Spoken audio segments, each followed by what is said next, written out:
Let me start by saying this. I'm not crazy.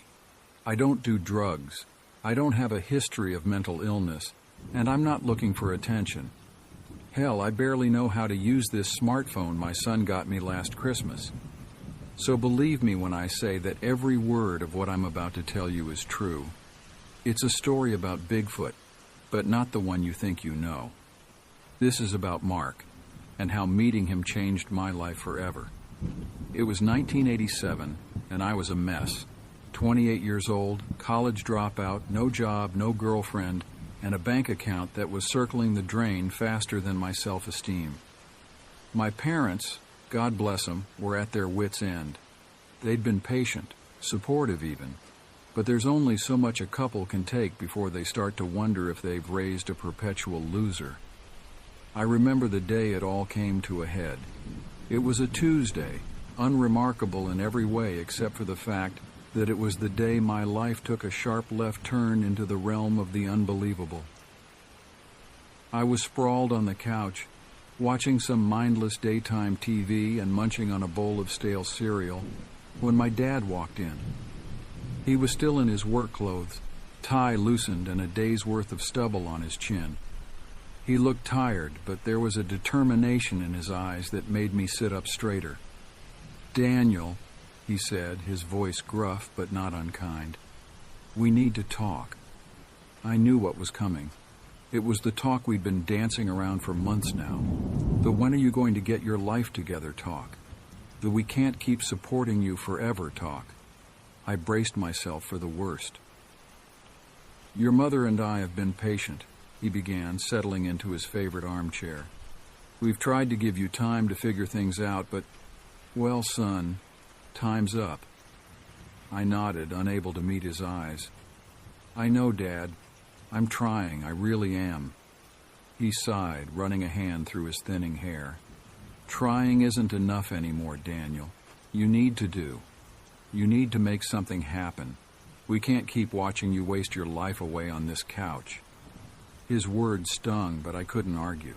He was right. I was wasting my life, and I knew it. But knowing it and doing something about it were two very different things. "We've decided," he continued, his voice softening slightly, "that you have 2 months.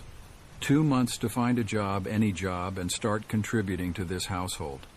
If you can't do that, well, then you'll need to find somewhere else to live." The words hit me like a physical blow.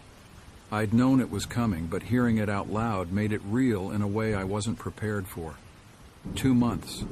8 weeks to turn my life around or end up on the street. "I understand," I mumbled, my eyes fixed on the worn carpet beneath my feet. My dad stood up, hesitated for a moment, then put a hand on my shoulder. "We're not doing this to punish you, son. We're doing it because we love you. Sometimes a man needs a push to find his way. Consider this your push." With that, he left the room, leaving me alone with my thoughts and a rapidly cooling bowl of cereal. I'd love to say that my dad's ultimatum lit a fire under me, that I sprang into action and turned my life around overnight. But the truth is, I panicked. The thought of job hunting, of putting myself out there and facing rejection after rejection, was paralyzing. So I did what any rational, mature adult would do in my situation. I decided to go camping. Yeah, I know. Not my brightest moment. But in my defense, I was desperate for an escape. I needed time to think, to clear my head and figure out my next move. And what better place to do that than in the great outdoors, right? I spent the next day gathering supplies. I dug out my old camping gear from the garage, blew off the dust, and prayed that the tent didn't have any holes. I loaded up on beef jerky and granola bars, figuring they'd last me for a few days. I didn't bother telling anyone where I was going, partly because I didn't want to face the disappointment in my parents' eyes, and partly because I hadn't actually decided where I was going yet. It wasn't until I was in my beat-up '71 Chevy Vega, driving aimlessly out of town, that I settled on a destination. Appalachia National Park, I'd been there once as a kid on a family vacation, and I had vague memories of dense forests and breathtaking views. It seemed as good a place as any to have my quarter-life crisis. Now I know what you're thinking. Appalachia National Park? I've never heard of it. Well, that's because I changed the name. Trust me, if I told you the real location, it'd be swarming with Bigfoot enthusiasts and monster hunters before you could say Sasquatch. So for the sake of preserving what little peace is left in those woods, we'll stick with Appalachia. As I pulled into the parking lot at the head of Winding Arrow Trail, I felt a mix of excitement and trepidation. The excitement came from the sheer beauty of the place. It was early autumn, and the trees were a riot of color. Reds, oranges, and yellows painted the landscape in a breathtaking display that no artist could hope to capture. The air was crisp and clean, filled with the earthy scent of fallen leaves and pine needles. The trepidation? Well, that came from the sudden realization that I, a city boy who could barely change a tire, was about to venture into the wilderness alone, with only 3 days' worth of snacks and absolutely no plan. I sat in my car for a good 10 minutes, gripping the steering wheel and seriously considering turning around and heading home.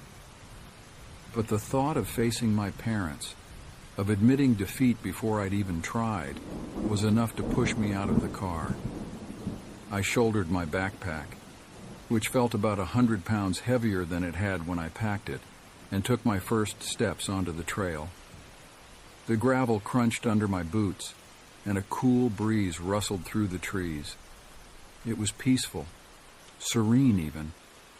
For a moment, I felt like I'd made the right decision. That feeling lasted about 4 hours. By then, I was deep in the forest. The well-maintained trail had given way to a narrower, less defined path. The trees seemed to press in closer, their branches reaching out like gnarled fingers. And despite the beautiful weather and the abundance of wildlife I'd seen earlier, everything had gone eerily quiet. It was then that the feeling hit me. You know that sensation when you're alone, but you're absolutely certain someone's watching you? Yeah, that. The hairs on the back of my neck stood up, and a shiver ran down my spine that had nothing to do with the cooling temperature. I stopped walking, my eyes darting around the forest. Logically, I knew I was alone. I hadn't seen another soul since I left the parking lot. But logic wasn't exactly in the driver's seat at that moment. "Hello?" I called out, immediately regretting it. My voice sounded small and scared, even to my own ears. And if there was something out there, well, I'd just announce my presence like an idiot. Silence was my only answer. But somehow that silence felt heavy, expectant, like the forest itself was holding its breath. It was in that moment that the full weight of my stupidity crashed down on me. I was alone in the middle of nowhere. No one knew where I was. I had no weapon, no means of calling for help. If something happened to me out here, I could disappear without a trace. My heart began to race, pounding against my rib cage like it was trying to escape. Sweat beaded on my forehead despite the cool air. And still that feeling of being watched persisted. I thought about my family, my disappointed but loving parents, my little sister who looked up to me despite my failings. Would they ever know what happened to me? Would they spend years wondering, hoping for a resolution that might never come? A lump formed in my throat, and to my shame, I felt tears pricking at the corners of my eyes. What the hell was I doing out here? I wasn't some rugged outdoorsman. I was a screw-up, a coward running away from his problems instead of facing them head-on. I was about to turn around to head back the way I came and forget this whole stupid idea when I heard it. A rustling in the bushes, not 20 feet away from where I stood, frozen in fear. My breath caught in my throat. The silence in the forest suddenly made terrible sense. This is what happens when there's a predator nearby. The smaller animals go quiet, hoping to avoid detection. The rustling stopped abruptly, and for a moment, everything was still. Then, slowly, two glowing yellow eyes appeared in the foliage. I'd like to say I reacted bravely, that I stood my ground or came up with some clever plan. But the truth is, I was paralyzed with fear. My legs felt like they were made of lead. My mouth was dry as sandpaper, and my mind was a whirl of panicked thoughts. The eyes blinked once, twice. They were huge, easily the size of softballs, and they were fixed directly on me. I could feel the intelligence behind that gaze, the curiosity and... was that amusement? Slowly, painfully slowly, a massive form began to emerge from the bushes. First came a broad, fur-covered forehead, then a wide, flat nose with large, flaring nostrils. A mouth full of yellowed teeth, each as long as my finger, came into view next. By the time the creature had fully revealed itself, I was certain I was about to die. It towered over me, easily 7 feet tall, maybe more. Its body was covered in thick auburn fur. Muscles rippled under that fur with every slight movement, hinting at strength that I couldn't even begin to comprehend. It took a step toward me, then another. I could smell it now, a musky, earthy scent that filled my nostrils and made my head spin.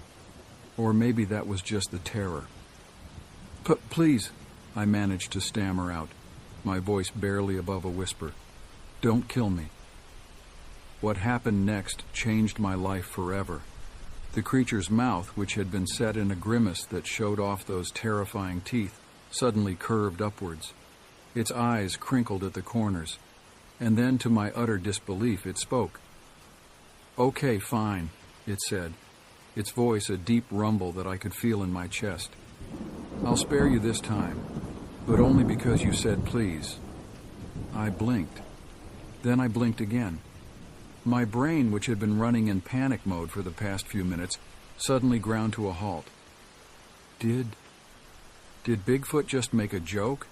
You spoke, I spluttered, eloquent as ever. But you... The creature threw back its head and let out a booming laugh that shook the leaves on nearby trees. Ha! You should see the look on your face. It's priceless. I stood there, mouth agape, trying to process what was happening. This had to be a hallucination, right? Maybe I'd eaten some weird mushrooms by accident. Or maybe I'd hit my head and was lying unconscious somewhere, dreaming this whole thing up. Okay, I said slowly. I've got to be high or something. Maybe some weird kind of mushroom spores? This can't be real. The creature. Bigfoot? Sasquatch? What do you even call a talking, joke-cracking cryptid? Wiped tears of mirth from its eyes. Still think you're tripping, buddy? Nope, I'm real as the ground you're standing on. To emphasize his point, he reached out and gave me a playful slap on the back. At least I think it was meant to be playful. To me, it felt like being hit by a furry freight train. I went flying forward, face-planting into the dirt and leaves. Ow! I groaned, spitting out a mouthful of forest floor. All right, I get it. Just don't do that again. Sorry, man, the creature said, sounding genuinely contrite. Too strong for my own good, I guess. Here, I'll help you up. A massive, leathery hand appeared in front of my face. After a moment's hesitation, I took it. The creature effortlessly pulled me to my feet, then kept hold of my hand, shaking it vigorously. Sorry about that, he said. Must have scared you shitless. The name's Mark. I stared at him, still trying to wrap my head around the situation. Yeah, don't worry about it. I'm Daniel. Nice to meet you, Daniel, Mark said, finally releasing my hand. He must have sensed that I was still uneasy because he sighed and gestured to a nearby rock. I can see that I've got some explaining to do. Sit. I hurriedly obeyed, perching on the edge of the rock like a kid at story time. Mark settled his massive bulk next to me, the rock creaking ominously under his weight. If you haven't already put two and two together, he began, I'm Bigfoot. I couldn't help but laugh. It was just so absurd. Here I was, sitting on a rock in the middle of the forest, having a conversation with a legendary cryptid who had just introduced himself like we were at a cocktail party. Yeah, I managed. I can see that. Is that all? Mark shrugged, a strangely human gesture on his massive frame. Hey, you can never be too sure. There's gotta be someone out there who's never heard of me. He had a point there. I mean, if you'd asked me this morning if I believed in Bigfoot, I probably would have laughed. Now, well, let's just say my worldview was undergoing some rapid adjustments. Anyway, Mark continued, I bet you're wondering why I came up to you. The thought hadn't actually crossed my mind yet. I was still stuck on the Bigfoot is real and his name is Mark part. But now that he mentioned it, I was curious. Well, I wasn't before, but I am now, I admitted. Why me? Don't people hike here all the time? Mark nodded. Yeah, but most people come in groups, and the ones who don't are usually shitheads. They've got a certain stink to them, you know? I opened my mouth to say that no, I didn't know, but Mark barreled on before I could get a word in. So, as I was saying, you don't have that smell, so I decided to test out my social skills. It's been so long since I've interacted with anybody that I was starting to lose my mind. That last part caught my attention. Yeah, well, thanks for that, I guess. How long has it been since you've talked to anyone? As soon as the words left my mouth, I wasn't sure if I wanted to know the answer. I mean, how long could a creature like Mark go without human contact? Years? Decades? Mark scratched his chin thoughtfully. I don't have a watch or anything, but if I had to take a stab at it, I'd say probably about 6 months. That's around when my girlfriend dumped me. I nearly fell off the rock. Wait, there's more of you? Mark looked at me like I was the weird one in this conversation. Yeah, isn't that obvious? I mean, did you think I just poofed into existence? Had to have been born somehow? I felt my face heat up. Of course there had to be more Bigfoots. Big feet? Whatever. It was logical, but in my defense, I was still trying to process the fact that I was having this conversation at all. That's logical, I admitted, feeling like an idiot. So, what exactly do you need me for if there's more Sasquatches out there? Mark's jovial demeanor suddenly shifted. He rubbed the back of his neck, looking uncomfortable for the first time since he'd appeared. Well, he said hesitantly, I'm kind of on the lam right now. Can't really show my face or they'll rip me limb from limb. My jaw dropped. You're a fugitive? What the hell did you do? Mark shuddered, a ripple running through his massive frame. You don't want Mark's eyes darkened, and for a moment I caught a glimpse of something dangerous lurking beneath his jovial exterior. You don't want to know, he said quietly. I've got a screwed-up past, but I'm trying to turn over a new leaf. I shifted uncomfortably on the rock. Suddenly, being alone in the woods with a giant fugitive Sasquatch didn't seem like such a great idea. Okay, I said, standing up slowly. Well, good luck with that, brother. It was nice talking to you, but I think I'm going to get going. Wait, Mark shouted, shooting out an arm to stop me. His hand was easily the size of my torso, and I froze instinctively. What's up? I asked, trying to keep the tremor out of my voice. Mark stared at the ground, drawing in the dirt with his big toe like a toddler would. It was such a human gesture that I felt some of my fear dissipate. Do you mind if I tag along? He asked softly. It's lonely being an outlaw. I pondered it for a moment. On one hand, I was still half convinced that I was hallucinating this whole encounter. On the other hand, if Mark was real, he could snap me like a twig without breaking a sweat. It seemed to me that I only had one option. Sure, I said, hoping I wouldn't regret this decision. You can come, but I'm only staying out here for one night, okay? I've got, work tomorrow evening. It was a lie, but Mark didn't need to know that. Mark's face lit up like a kid on Christmas morning. Great.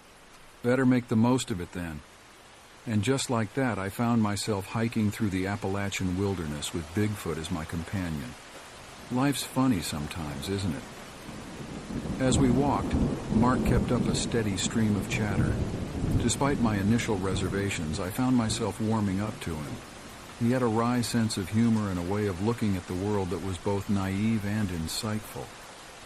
"So, Daniel," Mark said as we navigated a particularly steep section of the trail, "what brings you out to these woods all by yourself? You don't strike me as the solo hiking type." I chuckled humorlessly. "That obvious, huh? Well, the way you nearly pissed yourself when you saw me was a pretty big clue. I shot him a glare, but there was no heat behind it. Yeah, well, not all of us are 7-foot-tall forest monsters. Some of us are just lost." Mark raised an eyebrow at that. "Lost? In what way? Because I gotta tell you, if you're literally lost, I'm a great guide." "Not that kind of lost," I sighed. "More like life lost, I guess. I'm 28 years old, no job, no prospects, still living with my parents. They're about ready to kick me out, and I don't know what to do." Mark was quiet for a moment, which I was learning was unusual for him. When he spoke again, his voice was softer than I'd heard it before. "You know, Daniel, I might not know much about human society, but I do know a thing or two about feeling lost." I looked up at him, curious.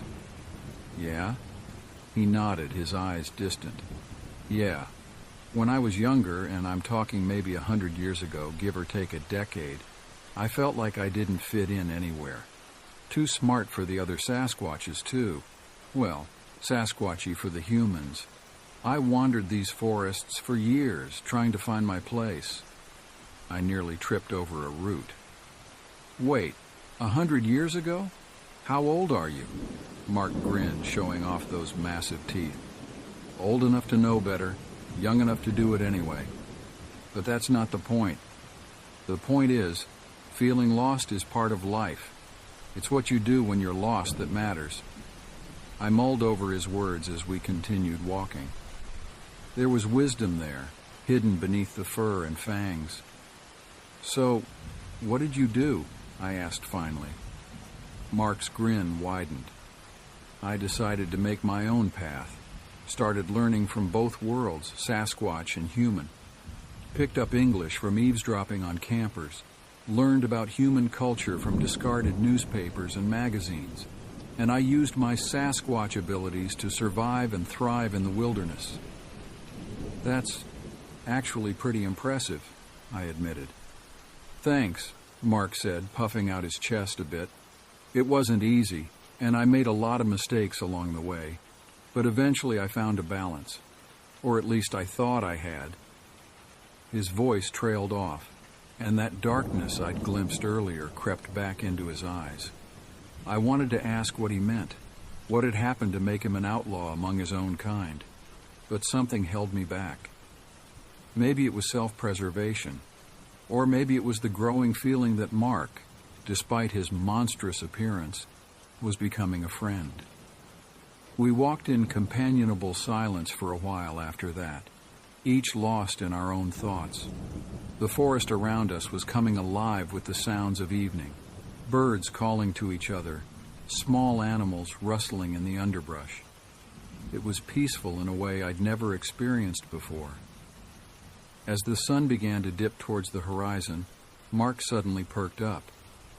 "Oh, I almost forgot. There's an amazing spot nearby to watch the sunset. Want to check it out?" The enthusiasm in his voice was contagious. "Sure," I said, surprised to find that I meant it. "Lead the way." Mark led me off the main trail, pushing through dense underbrush with ease. I followed in his wake, grateful for the path he was clearing. After about 10 minutes of bushwhacking, we emerged onto a rocky ledge that overlooked the forest below. My breath caught in my throat. The view was spectacular. The forest stretched out before us, a sea of reds and golds painted by the setting sun. In the distance, mountains rose up, their peaks tinged pink in the fading light. It was the kind of view that makes you believe in a higher power, even if just for a moment. Wow, I breathed, sinking down to sit on the edge of the ledge. This is... wow. Mark chuckled, lowering his bulk down next to me. Eloquent as always, Daniel. But yeah, it's something else, isn't it? We sat in silence as the sun slowly sank below the horizon, painting the sky in brilliant hues of orange and purple. As darkness began to creep in, I felt a sense of peace settle over me. For the first time in months, maybe years, I felt like I was exactly where I was supposed to be. "Thanks for showing this to me, buddy," I said quietly. "Who knows? Maybe I'll actually manage to get a girlfriend someday and bring her out here." I chuckled, trying to mask the loneliness behind the words with humor. Mark grinned, nudging me with an elbow that nearly knocked me off the ledge. "You and me both. Double date?" I laughed, the mental image of Mark on a date too ridiculous to contemplate. "If the law doesn't catch up to you before then, it's a deal." As soon as the words left my mouth, I knew I'd made a mistake. Mark's expression fell, the light in his eyes dimming. It was like I'd flipped a switch, turning off the jovial creature I'd come to know and revealing something darker underneath. "Look, Mark, I'm sorry," I stammered, mentally kicking myself. "I shouldn't have said that. It was stupid of me." Mark was quiet for a long moment, his gaze fixed on the darkening forest below. When he finally spoke, his voice was low and intense. "It's fine. Let's go set up camp." He stood abruptly and started back the way we'd come, not waiting to see if I was following. I scrambled to my feet, hurrying after him. As I followed Mark's massive form through the twilight forest, I couldn't shake the feeling that I'd just gotten a glimpse of something I wasn't supposed to see. Something dangerous.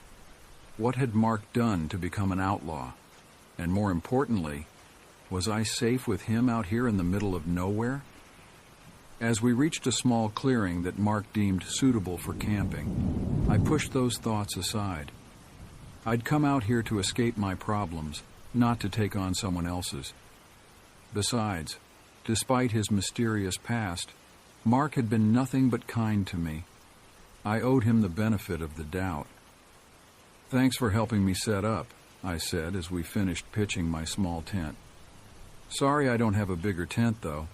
I feel like an asshole making you sleep outside." Mark's mood seemed to have lightened somewhat, and he waved off my concern with a grin. "Oh, don't mention it. Where do you think I normally sleep?" I couldn't argue with that logic. As the last of the daylight faded, replaced by the soft glow of the moon and stars, I felt exhaustion settling into my bones. It had been a long, strange day, and my body was demanding rest. "Good night, Mark," I said, crawling into my tent. "See you in the morning." "Night, Daniel," Mark replied, his deep voice rumbling through the quiet night. "Sleep well."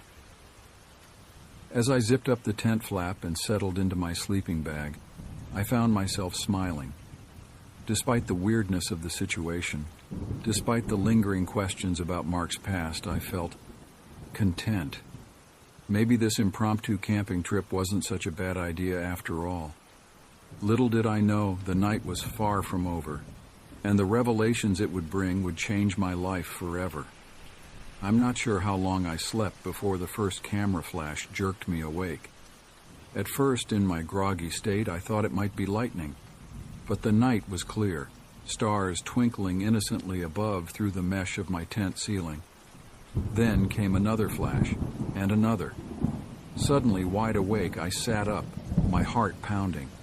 What the hell was going on? Slowly, trying to make as little noise as possible, I unzipped my tent flap and peered out into the night. The scene that greeted me was like something out of a bizarre dream. Moonlight bathed the clearing in a soft, silvery glow. And there, at the edge of our campsite, was a figure. At first glance, it looked like a bush or an oddly shaped tree. But as my eyes adjusted to the darkness, I realized it was a person. They were covered from head to toe in leaves and mud, a perfect camouflage that would have been invisible if not for the camera they held. As I watched, frozen in shock, the figure raised the camera again. Another flash illuminated the clearing for a split second. I blinked, spots dancing in my vision. Who was this person? What were they doing here? Then I remembered. Mark. With a growing sense of dread, I turned my head slowly to the left, where Mark had been settling down for the night. What I saw made my blood run cold. Mark was on his feet, his massive form silhouetted against the starry sky. Every muscle in his body was tensed, coiled like a spring ready to release. His lips were pulled back in a snarl, revealing those enormous teeth that had seemed almost comical in the daylight. Now they looked deadly. But it was his eyes that truly terrified me. They glowed red in the darkness, filled with a rage so intense it was almost palpable. Gone was the friendly, joke-cracking Sasquatch I'd spent the day with. In his place stood a predator, ancient and terrifying. I wanted to call out, to warn the camouflaged figure, to do something to prevent what I knew was about to happen. But fear had paralyzed me, turning my limbs to lead and stealing my voice. All I could do was watch in horror as the scene unfolded before me. Mark moved with a speed that seemed impossible for a creature of his size. One moment he was at the edge of the clearing, the next he was on the photographer. The camera clattered to the ground, forgotten, as Mark's massive hand closed around the person's throat. I couldn't see the photographer's face, but their terror was evident in the way their body went rigid, in the choked gasp that escaped their lips. Mark lifted them off the ground effortlessly, holding them at eye level. For a moment, everything was still. Mark stared at his captive, his red eyes boring into them. Then, with a roar that shook the trees, he began to shake the person violently. I squeezed my eyes shut, unable to watch, but unable to block out the sounds. The dull thud of a body hitting the ground, again and again, the crack of bones, the wet tearing sounds that followed. When I finally forced myself to look again, I immediately wished I hadn't. Mark stood in the center of the clearing, illuminated by the moonlight. He was covered in blood, bits of flesh and fabric clinging to his fur. At his feet lay... I couldn't even call it a body anymore. It was a collection of parts, strewn across the forest floor like a macabre jigsaw puzzle. But the most horrifying part wasn't the carnage. It was Mark's face. He was smiling, a wide, toothy grin that stretched from ear to ear, his eyes gleaming with a mix of satisfaction and... was that joy? I must have made a sound, a whimper or a gasp, because suddenly those glowing red eyes were fixed on me. Recognition flickered in their depths, and the smile faltered. "Daniel," Mark said, his voice a low rumble. "I'm sorry. You shouldn't have had to see that." I couldn't respond. My mind was reeling, trying to reconcile the friendly creature I'd spent the day with and this monster standing before me. Mark took a step towards me, and I flinched involuntarily. He stopped, a look of regret crossing his blood-spattered face. "All of this could have been avoided if I'd just stayed away," he said softly. "This," he gestured to the grisly remains at his feet, "is why I'm an outlaw. This isn't my first time, and it probably won't be my last." I found my voice then, though it came out as little more than a whisper. Why did you... Mark's expression hardened. "They always come looking. The photographers, the hunters, the curiosity seekers.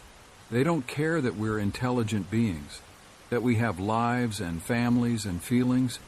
To them, we're just animals to be captured or killed or put on display." He looked down at his hands, still dripping with blood. "I tried to live peacefully. I really did. But they wouldn't leave us alone. So I decided to give them a reason to stay away, to make them fear the forests again. I shook my head, trying to clear it. This was too much, too brutal, too real. But you killed him. He was just taking pictures. Mark's eyes flashed dangerously. Pictures that would have brought more humans, more disturbances, more danger to my kind.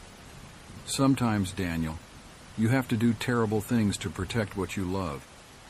I didn't have a response to that. How could I? My whole worldview had been shattered in the span of a few minutes. Bigfoot was real, and he was a murderer, and I was alone in the woods with him. Mark must have sensed my fear because his expression softened slightly. "I've caused enough trouble for you," he said. "Thank you for letting me tag along, Daniel.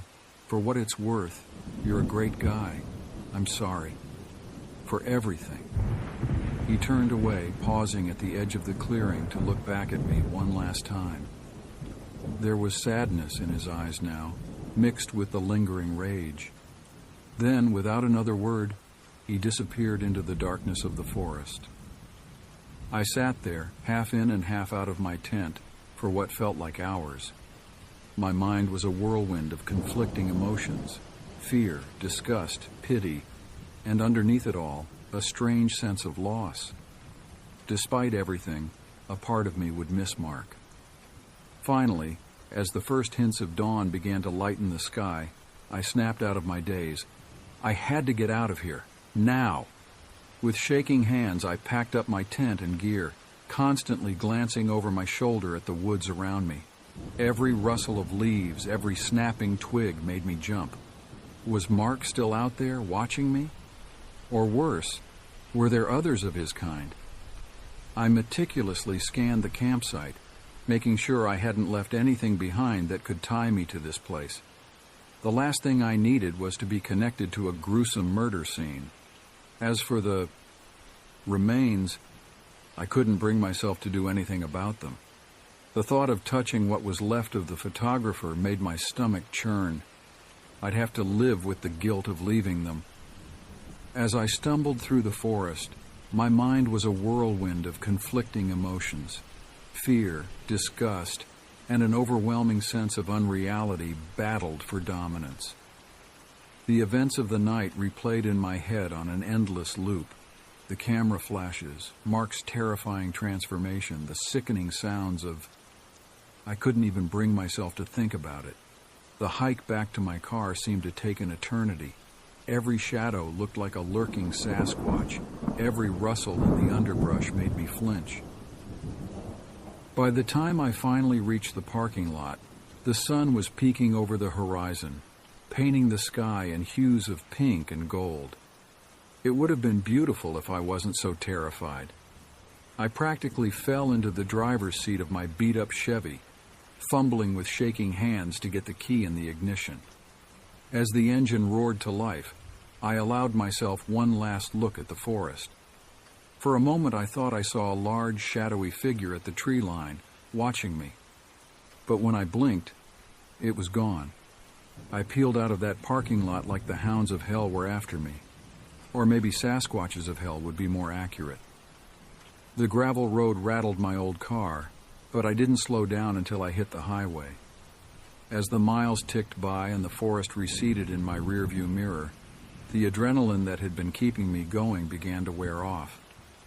Exhaustion settled into my bones, making my eyelids heavy. But I couldn't stop. I had to get home, had to get back to something normal and familiar. It was mid-morning by the time I pulled into my parents' driveway.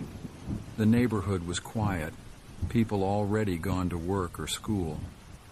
I sat in the car for a long moment trying to compose myself.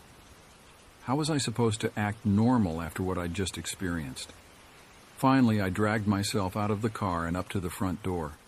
I hesitated, my hand on the doorknob. What was I going to tell my parents? "Hey, sorry I disappeared for a couple days. Oh, by the way, Bigfoot is real and he's a murderer." Yeah, that would go over well. Before I could decide what to do, the door swung open. My mom stood there, her eyes wide with surprise and relief. "Daniel, where have you been? We were worried sick." I opened my mouth, but no words came out. Instead, to my horror and embarrassment, I burst into tears.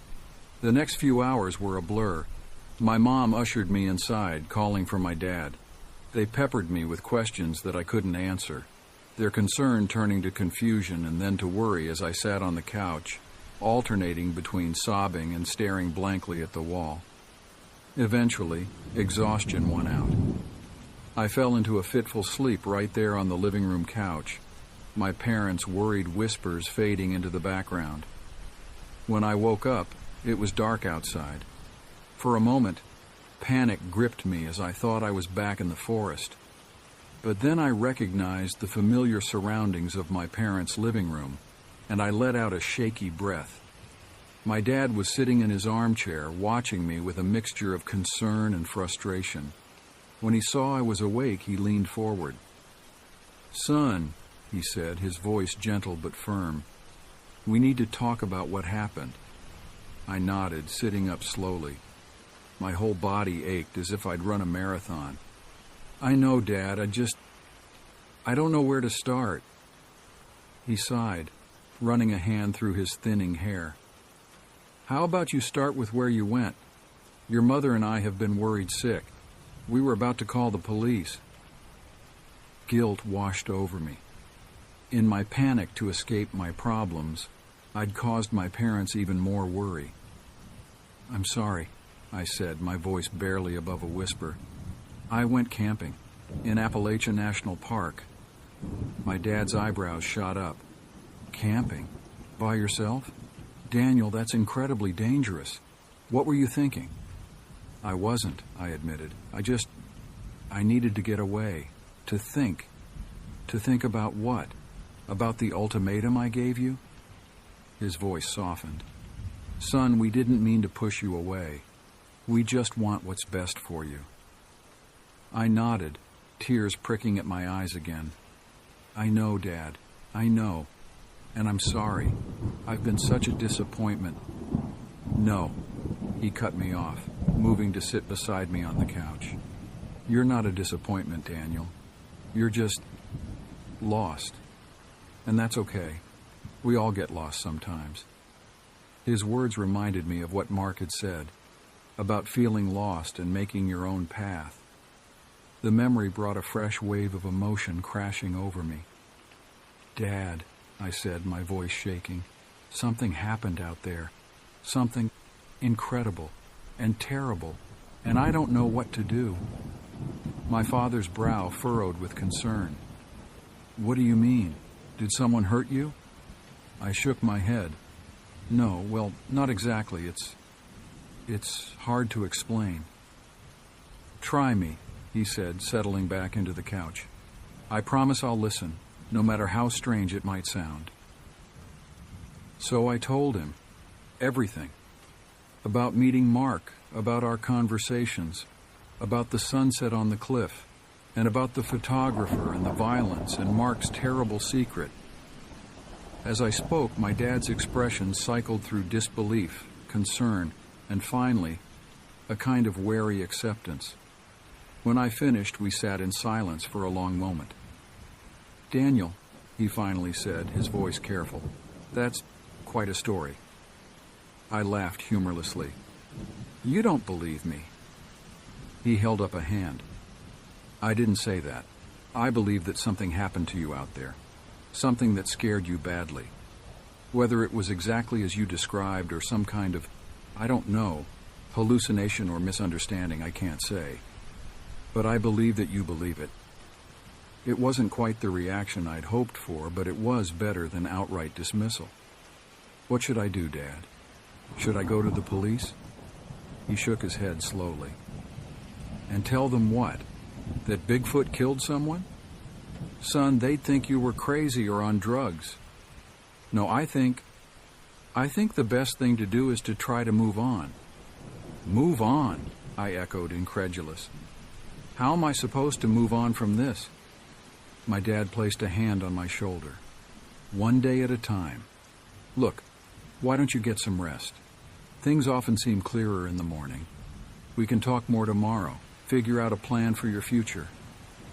I nodded, suddenly feeling exhausted again. As I stood to head to my room, my dad pulled me into a tight hug. "I love you, son," he said, "no matter what." "I love you too, Dad," I replied, my voice muffled against his shoulder. That night, as I lay in my childhood bed, I stared at the ceiling, my mind racing. How was I supposed to go back to normal life after what I'd seen? How could I focus on finding a job when I knew that creatures like Mark were out there? But as I drifted off to sleep, I realized something. My encounter with Mark, as terrifying as it had shown me something important.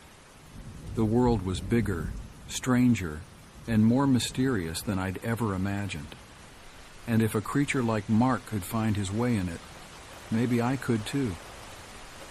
Tomorrow, I decided, I would start looking for a job. Not because my parents were forcing me to, but because I wanted to. I wanted to find my place in this weird, wild world. And who knew? Maybe someday I'd find my way back to those woods. Maybe someday I'd see Mark again. But for now, I had a life to build. And for the first time in a long time, I was actually looking forward to it.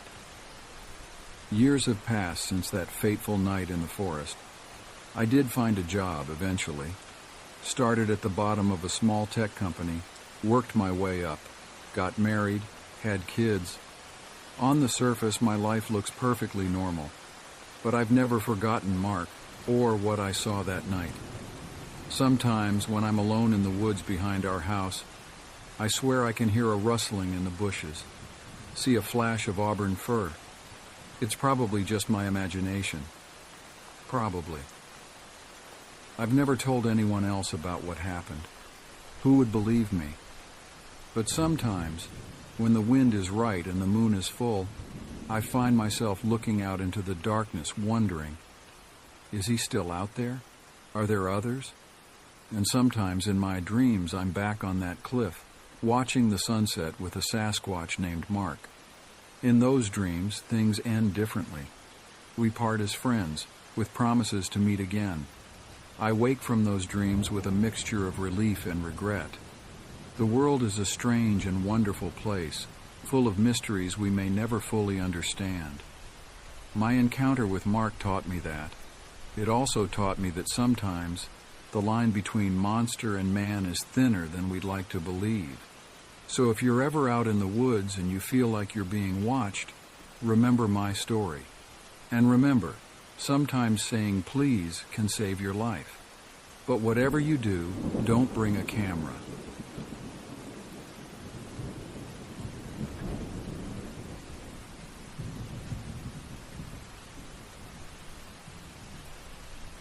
On January 13, 2006, in the city of Acasuso, part of the Argentine capital Buenos Aires, an armed robbery took place at the largest bank in Argentina. The gang entered the bank and took employees and customers hostage. After 15 minutes, they felt they had made a mistake and needed to escape. One of them came out with a hostage, only to be surprised by a number of police officers surrounding the place. He had no choice but to return inside the bank and await his inevitable fate with his companions. Of course, you believed this story and thought what happened was real. But like the professor in the series La Casa de Papel, everything had been calculated. The leader here was orchestrating the smartest heist in history, an operation that would later be called the Robbery of the Century. Today I'll tell you about the Robbery of the Century, considered the smartest heist in human history. Like La Casa de Papel, every detail in this story, no matter how small, was meticulously calculated and planned. Of course, the plan might be successful, but the fate of the gang could be different. The story began on May 15, 2005. On this remarkable date, Fernando Araujo went to his psychiatrist and told him he intended to do something to bring vitality and passion back into his life. The doctor asked, "What is this thing you intend to do?" He replied, "Now that I'm 43 years old, perhaps the only thing I love is robbing a bank." Of course, the doctor laughed and said, This idea is impossible." Araujo responded, "No, it's not impossible, and I've actually been planning to rob a bank for a while." Naturally, their discussion was lengthy, and they didn't reach a conclusion. But what you need to know is that Araujo wasn't lying, and he really intended to rob a bank. The doctor, until the very last moment, didn't believe it. He felt that Araujo was desperate, tired of life, and saying anything. What was special about Araujo was that he was an extremely intelligent person. He worked as a transaction processor and was a theater actor. When Araujo decided to rob a bank, he left everything and devoted himself to planning the mission. It started with him riding his motorcycle every day, touring the streets of Acasuso, Argentina. The bank that caught his attention the most was Banco Rio. The bank was large and very famous, with 80% of Argentines keeping their money there. Of course, the bank offered an additional feature for customers: safety deposit boxes where they could store any valuable items such as gold, jewelry, diamonds, and cash, anything the client wanted. Here, Araujo moved to the second step, which was determining the best way to rob this bank. Araujo had two options. The first method was to enter the bank and steal the employee's cash drawer. Of course, this method had a weak return because, according to the law, the maximum amount that could be in the drawer was $10,000. And if he could only steal one drawer, the gain wouldn't be worthwhile. In short, the risk wasn't worth it. Additionally, escaping from the bank wouldn't be easy at all, because within minutes, the police would have filled the place. Therefore, the risk was very high with this method, and the return was weak. The second method was to enter the bank at night, reach the deposit vault, and steal everything from it. Of course, this method had a very large return, and was certainly the goal of any thief in this world. But how could it be implemented? Even if a tunnel was dug and the vault was reached, surveillance cameras filled the entire place and were directly connected to the city police. This means that as soon as a camera was disabled, an alarm would be sent immediately. Moreover, there were heat sensors that detected any movement inside and around the vault, so the matter seemed impossible. But despite all this, the man didn't give up. He began to think of a way to enter the bank and rob the vault without being discovered. He thought about digging a tunnel under the bank that would lead to the vault, and before entering, he would prepare everything in it, then return and escape through the same tunnel. But digging such a tunnel was impossible, as it required equipment and months of work, and would certainly be discovered. He thought about renting a warehouse, shop, house, or land near the bank, and digging a hole in the property he would rent next to the bank, and from there complete a tunnel between it and the bank's vault to steal. But he realized that such a project would cost an astronomical amount, in addition to needing to dig a 220-meter-long tunnel to reach the vault. It was an impossible story. So what was the solution? The solution appeared by chance. Araujo was with a real estate agent wanting to see an apartment near the bank. He rode his motorcycle and went to see the house. On the way, he noticed that the road leading to the bank and passing right next to it had a large number of sewer covers. What does this mean? That the main sewer passes right in front of the bank. So instead of digging a long tunnel from one place to another, he could enter the bank through the sewers. When he continued along the road and examined all the sewer openings, he was surprised that the sewer ended with a large square opening over 2.5 meters high. Under the opening was a large water outlet. This meant there was no need to look for a property or dig a tunnel.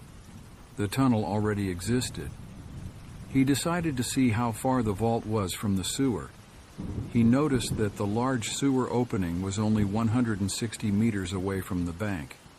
This meant walking inside this tunnel for just 2 minutes would put him under the bank. Indeed, he entered the tunnel and examined it completely and said to himself, "We rely on God. This is what I was looking for." He then sat at home for 35 days planning how he would enter the bank. When the plan was ready, he moved to the second phase, which was searching for people to help him with the plan and work with him, because alone, the robbery operation would not succeed. Among the people who were candidates for this mission was his friend Sebastian Bolster. Sebastian works as an electronic and mechanical engineer, a person far removed from theft or carrying out such operations. However, according to Araujo's point of view, this was very good because he didn't want his first partner in this theft to be a criminal. In addition, Sebastian was distinguished by something very important. He hated Banco Rio specifically. The reason was that his father and family lost all their properties when the largest bank in Argentina went bankrupt. When they collected money again and put it in Banco Rio, the bank seized their money and sold their house because they defaulted on loan payments. So the man found this story an opportunity to take revenge on the bank that deprived him of his money. The first thing Araujo and Sebastian did was agree to change their names. They said to each other, "Let's get used to these names before the team grows." Araujo's name became the leader, and Sebastian became the engineer. Remember these names because everything after that was done by nicknames. The leader and the engineer went to the bank site, went down into the main sewer and studied its area and how far it was from the bank. They kept working on this for a week.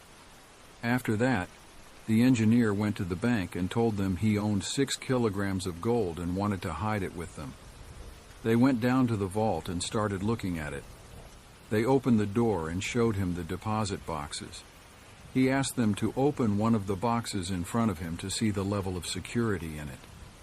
Everything he was doing was being filmed with a hidden camera he had placed inside his clothes. After this visit, the engineer returned and watched the videos with the leader, and they thought together about how they would overcome each step.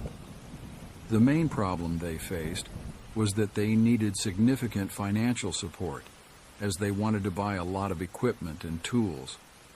Here, the leader contacted the third person in the gang, nicknamed the Doctor. To this day, no one knows the Doctor's name or identity because he is an educated person with social and scientific standing, but at the same time he knows many criminals and has experience in suspicious work. The Doctor took on the task of forming the team, as he was the one who brought together the people who had an effective role in the gang. The first person was named Beto Latorre, and his nickname was the Funder. He was skilled in fraud and deception, and able to steal from anyone without them noticing. He had a tremendous ability to negotiate and persuade, a criminal record full of extensive experience in fraud. When the leader told him about the plan, he immediately agreed and said he had a large truck he would sell to fund this operation. They needed 2 more people. One to be responsible for the drilling work and dangerous tasks, and another to drive the car they would escape in. The Doctor suggested the name Luis Solanas, a former member of one of the most famous gangs in Argentina.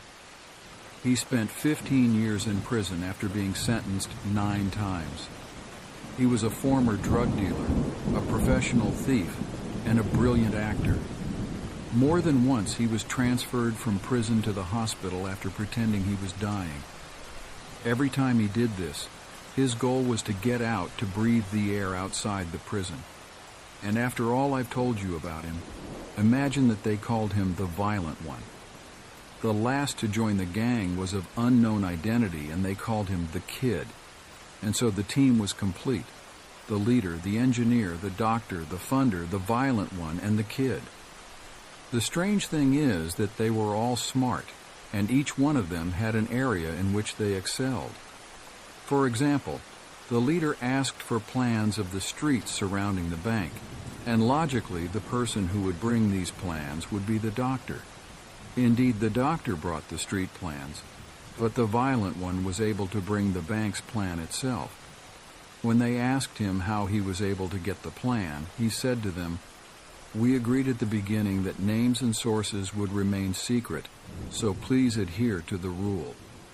Of course, the design he brought was 100% correct, and after they saw the maps, they were able to accurately determine the location of the vault.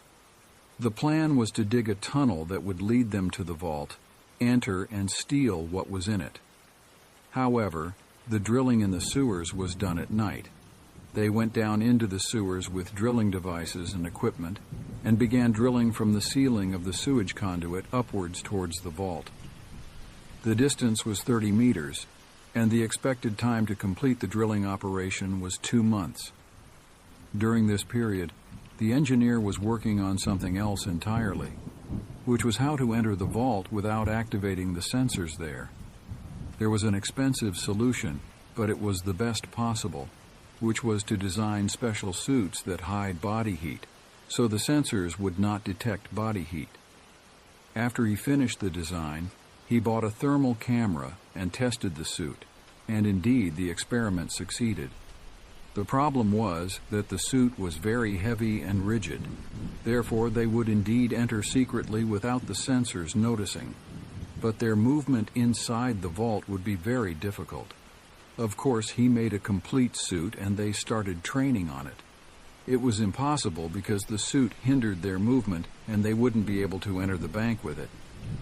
Here, the leader intervened and proposed a brilliant idea, but it was crazy in every sense of the word. He said to them, "Why do we enter through the bank door but escape through the tunnel?" He explained the idea, and everyone agreed. And soon you will know what happened. Now let's continue in order.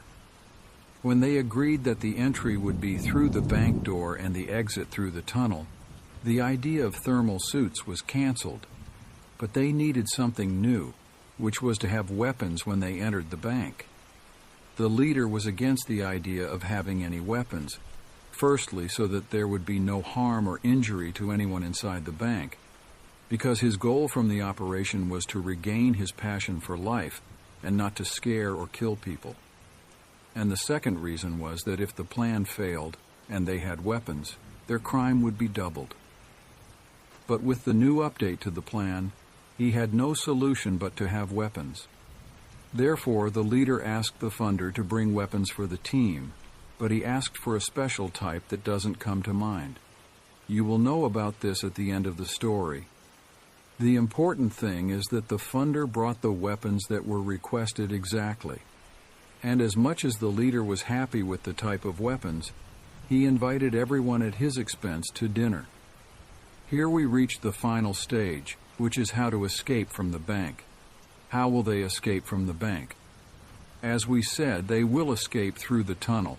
But the problem they faced was that if they decided to go down into the tunnel and exit from the sewer opening located 160 meters from the bank, the police would certainly catch them there.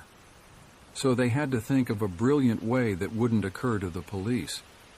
And since the leader had calculated everything, he told them that the best place to exit was one of the sewer openings on the road. Everyone objected and told him that they would be exposed, and this was expected. Here he told them the second part of the plan and said that after they enter the vault, they will throw the stolen items into the tunnel they dug, and after they finish, they will exit the vault through this tunnel and escape into the sewage system. Here, inflatable boats will be waiting for them to exit in the opposite direction of the sewage opening. They will go from there to a specific sewer opening 200 meters away from the bank. This opening will have an old Volkswagen car standing over it. This car has an opening from below for them to enter into the car.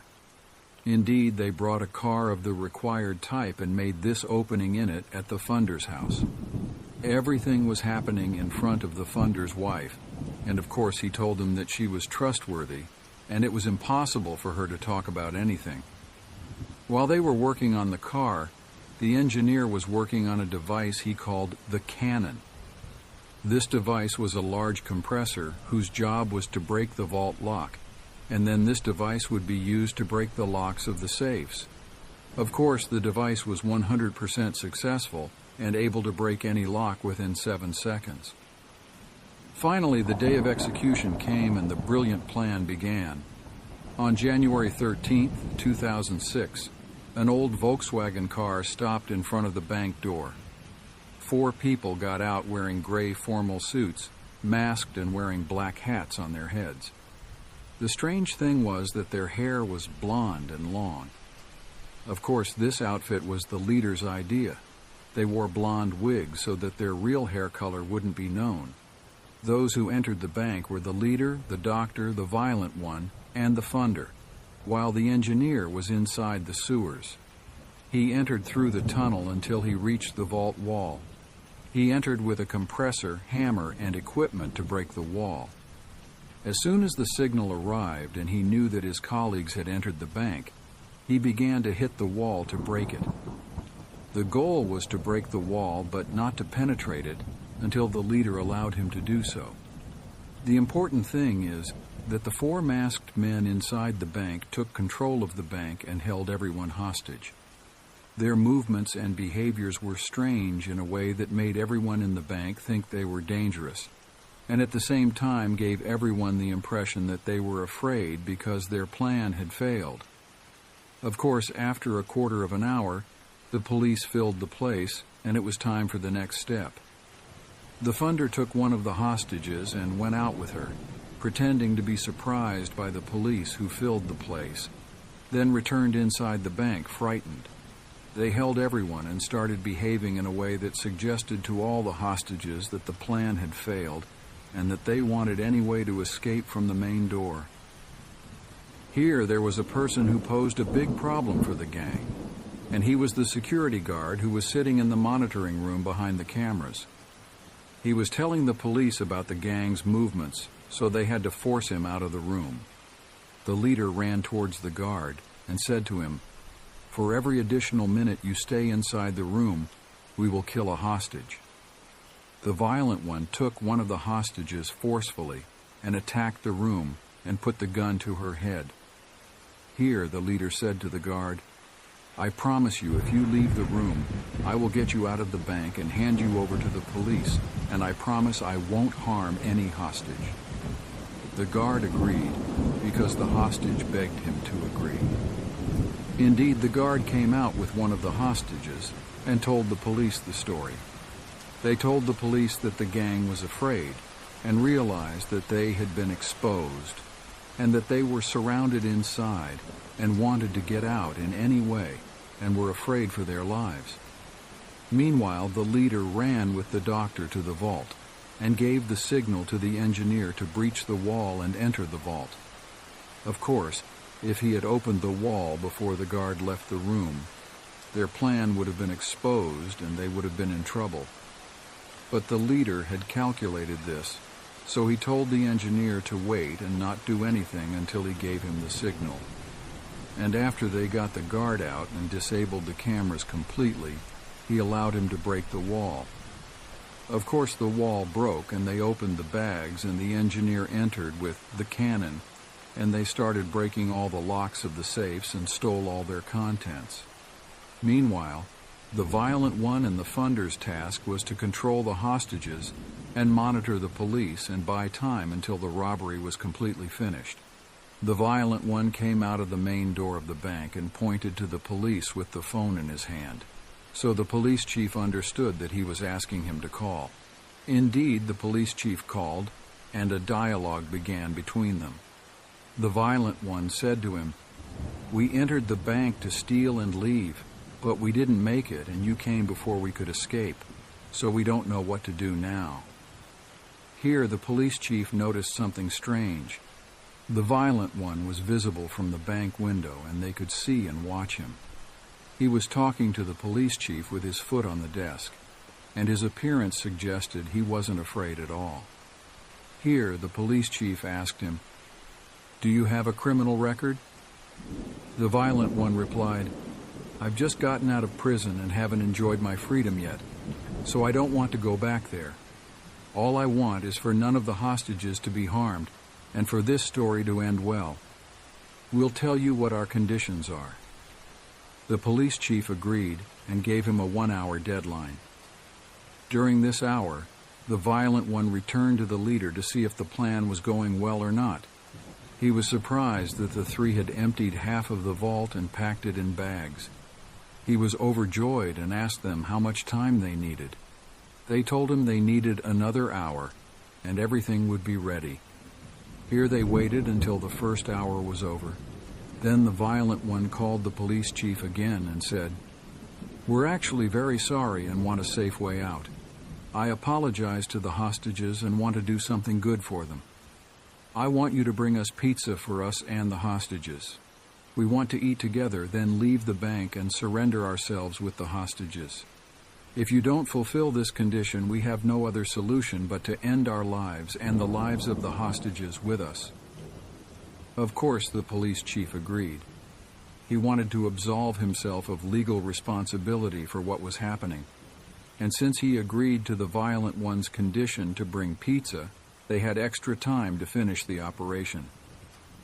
Meanwhile, the doctor came out of the vault and told the violent one and the funder that they were done and it was time to withdraw. The funder asked all the hostages to lie on their stomachs on the ground while they stood above them watching. He told them that anyone who moved would be killed immediately. During this time, they slowly retreated into the vault. The doctor and the engineer went down into the tunnel and waited to receive all the stolen goods. The leader, the funder, and the violent one began throwing bags of stolen items into the tunnel, and the engineer and the doctor were below putting them inside the inflatable boats. They placed a large time bomb on the vault door, and next to it, they put a red piece of cloth on the ground and placed the weapons they had on it. Then they went down into the tunnel and escaped. They reached the sewer opening where the kid was waiting for them and came out of it and entered the car with the stolen goods. The car took off and went to the funder's house. They stopped inside the garage and entered the house immediately and turned on the TV to see what was happening with the police. The gang had stolen and returned home while the police were still standing outside. 2 hours after their escape, the police chief decided to storm the bank. The surprise was that the gang had disappeared and there was no trace of them. The funny thing is that the police chief stormed the bank after calling the phone he was talking to the funder on 33 times, meaning if he had answered, there might have been hope, but he stormed the bank because he was tired of waiting. The plan succeeded 100%. They divided the money among them, and each of them went their own way. Their agreement was to never meet again for any reason. While they were dividing the loot, the police were trying to solve the problem of the bomb that was on the vault door. The surprise was that the bomb was just a toy. Now, the amazing things in the story are the weapons they left in the bank. These weapons were toys. Even in this, their matters were calculated, because if the plan failed and they were caught, the weapons they had were toys, and therefore they wouldn't be charged with serious offenses. The leader had calculated all the details as I told you. The plan succeeded and each of them returned to their normal life, except that a strange story happened with the funder. One time, the funder returned home and discovered that his wife had taken 3 bags of money worth $100,000. When he asked her why she did that, she said, "This is my share of the operation. I needed to buy some things." Sources confirm that this is what happened and that he argued with her. She threatened that she would report him and expose the plan if he continued shouting. Then he became silent and left the house and took all the remaining bags of money with him and hid them in another place. He returned in the evening to the house to find his wife sitting waiting for him anxiously. He argued with her and she said to him, "You're doing this because you've become rich and want to abandon me, and I won't allow you to do this." The next day, at first light, the wife reported her husband. Then the funder was arrested, then the leader, then the engineer and the violent one. As for the doctor and the kid, no one knows anything about them because they had left the country. Even the money that was stolen, no one knows until today exactly how much it was worth. All sources confirm that the gang did not return anything they stole. and it was the bank that was damaged by the robbery and compensated all the customers. The gang members were sentenced to varying terms ranging from 9 to 15 years, but none of them stayed in prison for more than 3 years. Why? Because their popularity became great among the people, and everyone was demanding their release. More than one lawyer defended them, and more than one association demanded their release, and in the end they got out of prison. Their story became the subject of a comedy action film starring them. The film caused a great stir and achieved tremendous success, and as a token of apology, the gang members allocated 30% of the film's profits to the bank that was harmed because of them. Their story was recorded as the smartest robbery operation in human history, and it was called the Robbery of the Century.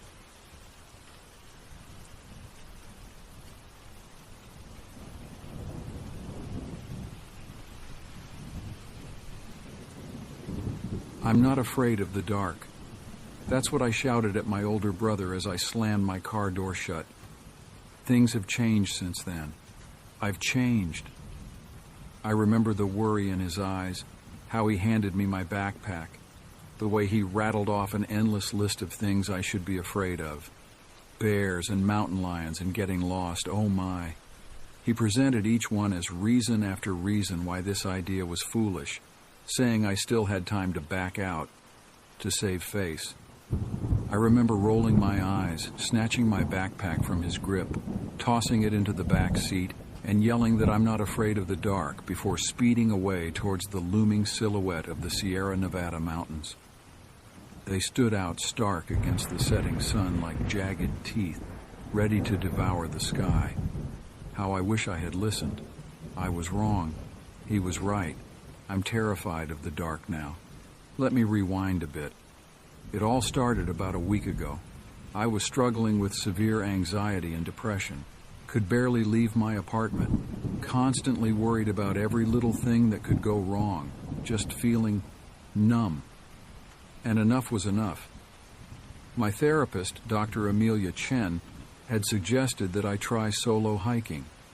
She said it might clear my mind, that the wilderness, the silence, the solitude would do me good. Sometimes, Lily, she said, leaning forward in her chair, her kind eyes meeting mine, we need to face our fears to overcome them. Nature has a way of putting things into perspective. I nodded, not really believing her, but willing to try anything at this point. She gave me a list of trails, some more challenging than others. I decided on the most difficult one, which was about a 5-hour hike from the last marked campsite deep in the Sierra National Forest. When I told my brother Mike about my plans, his reaction was a mix of surprise and concern. "Are you sure about this, Lil?"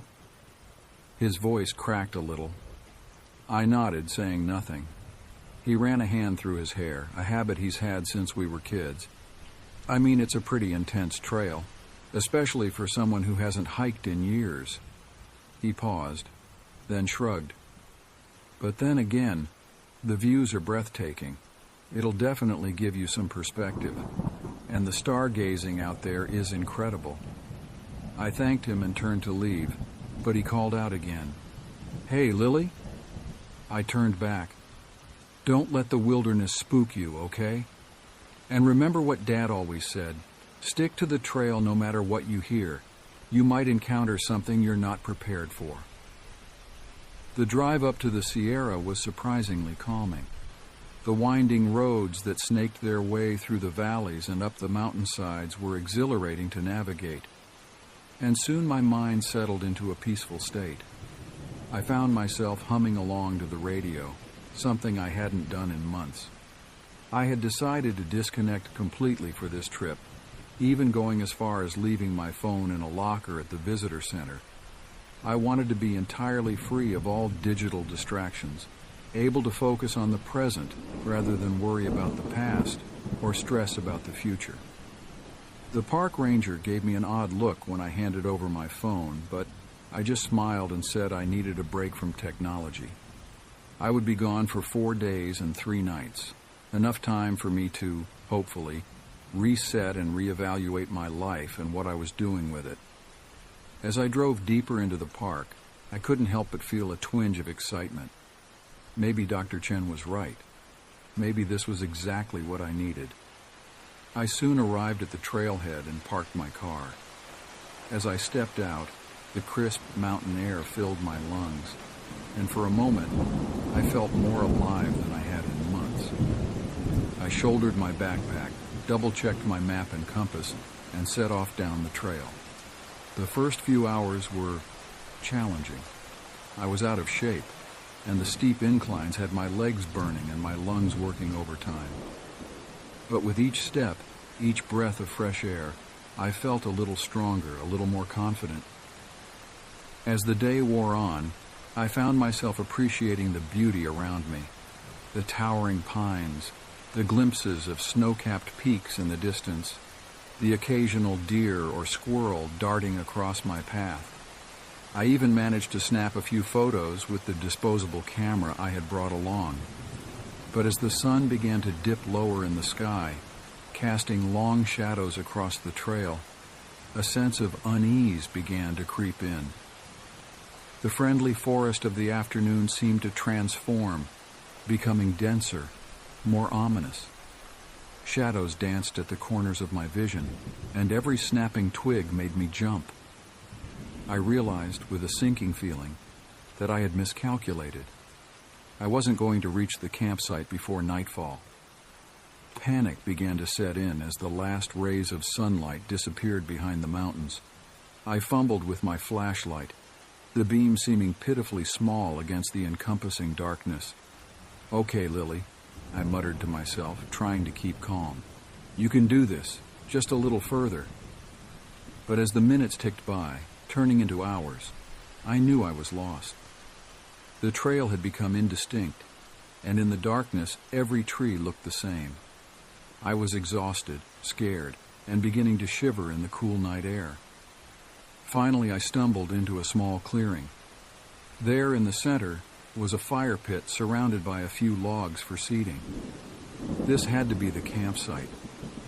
Relief flooded through me, but it was short-lived. The forest around me seemed to be coming alive with nighttime sounds. Hoots, howls, and rustles echoed through the trees, each noise making me more and more anxious. With shaking hands, I set up my tent, building a small fire in front of it. The flickering flames provided little comfort against the pressing darkness beyond. Exhausted, I crawled into my tent and curled up in my sleeping bag, trying to will myself to sleep. But every sound outside seemed magnified, every shadow cast by the dying fire menacing. I was dozing, about to drift off, when I heard it. The unmistakable sound of footsteps crunching outside. My eyes shot open and I reached for my flashlight but didn't turn it on. I waited, holding my breath.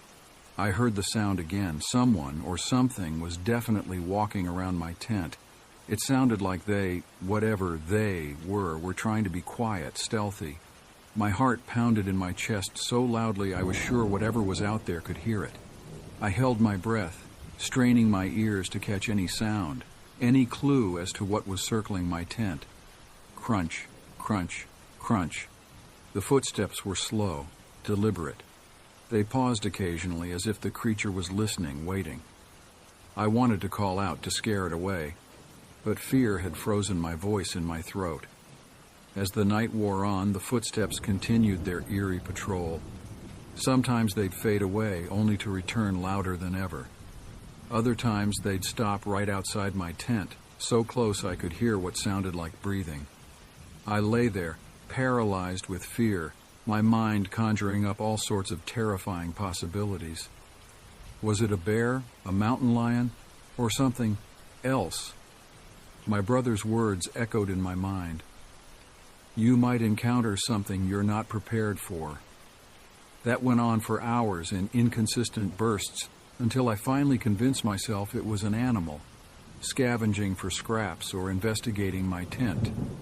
By dawn, I was dozing again, and the noise had finally stopped. I told myself I would sleep for an hour or two, giving myself time to rest up. When I finally drifted off, My dreams were a chaotic swirl of dark forests and unseen creatures. I ran through endless trees, always pursued, never escaping.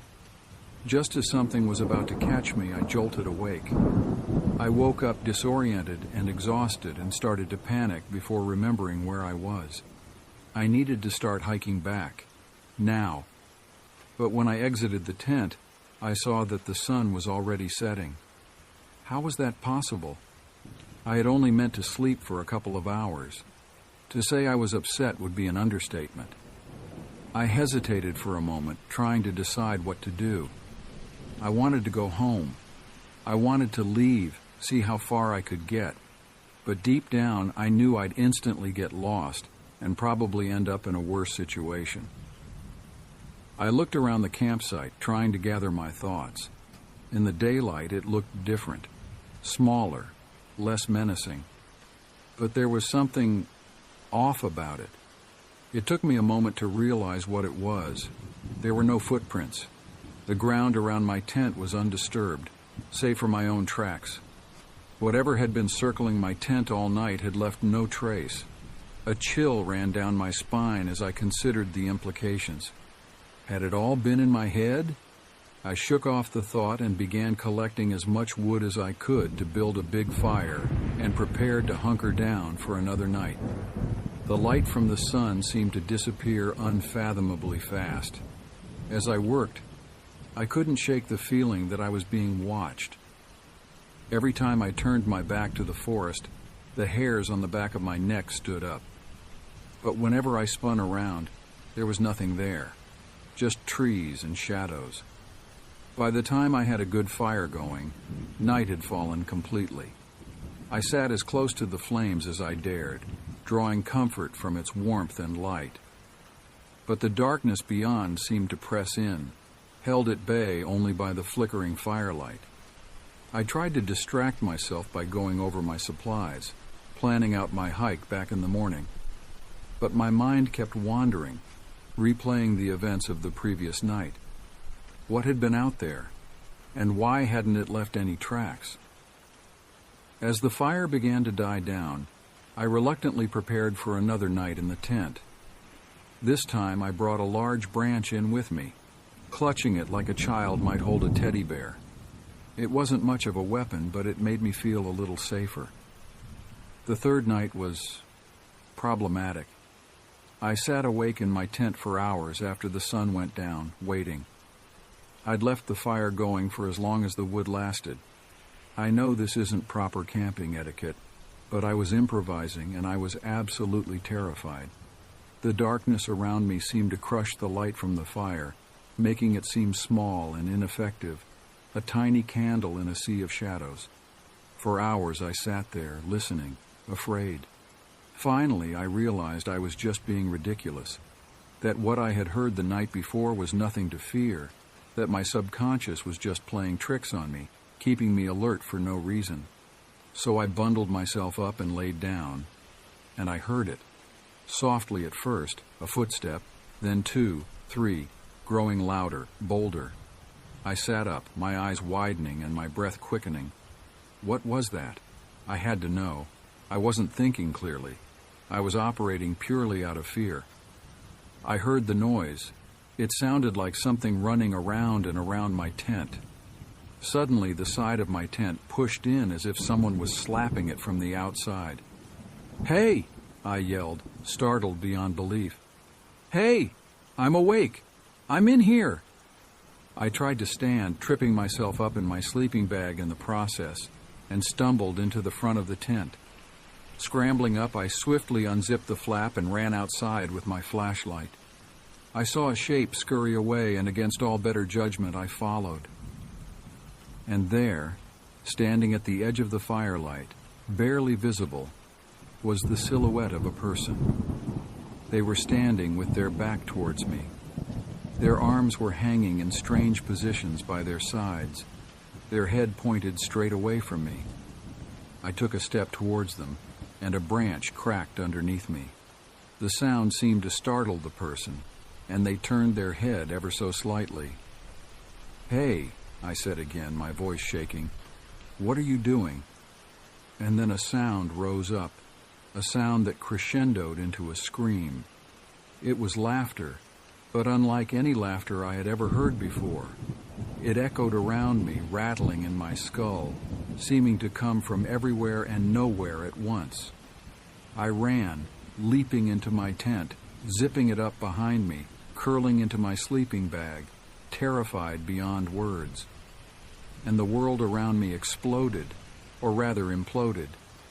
The walls of the tent shook, like hundreds of hands were slapping it, poking it, punching it. Outside, what sounded like dozens of people running around shattered the silence. I cowered in my sleeping bag, hands clamped over my ears, eyes squeezed shut. But even through my covered ears, I could hear voices, whispers, shouts, giggles, all blending together into a cacophony of madness. "Come out, come out," a sing-song voice called. "We just want to play," another chimed in. "Forever and ever and ever," a chorus of voices chanted. I don't know how long it went on. Hours, maybe. Or maybe just minutes that stretched into eternity. Time seemed to lose all meaning in that hellish night. At some point, exhaustion must have overtaken terror, because the next thing I knew, I was opening my eyes to the dim light of dawn filtering through the tent fabric. For a moment, I lay there, disoriented. Had it all been a nightmare?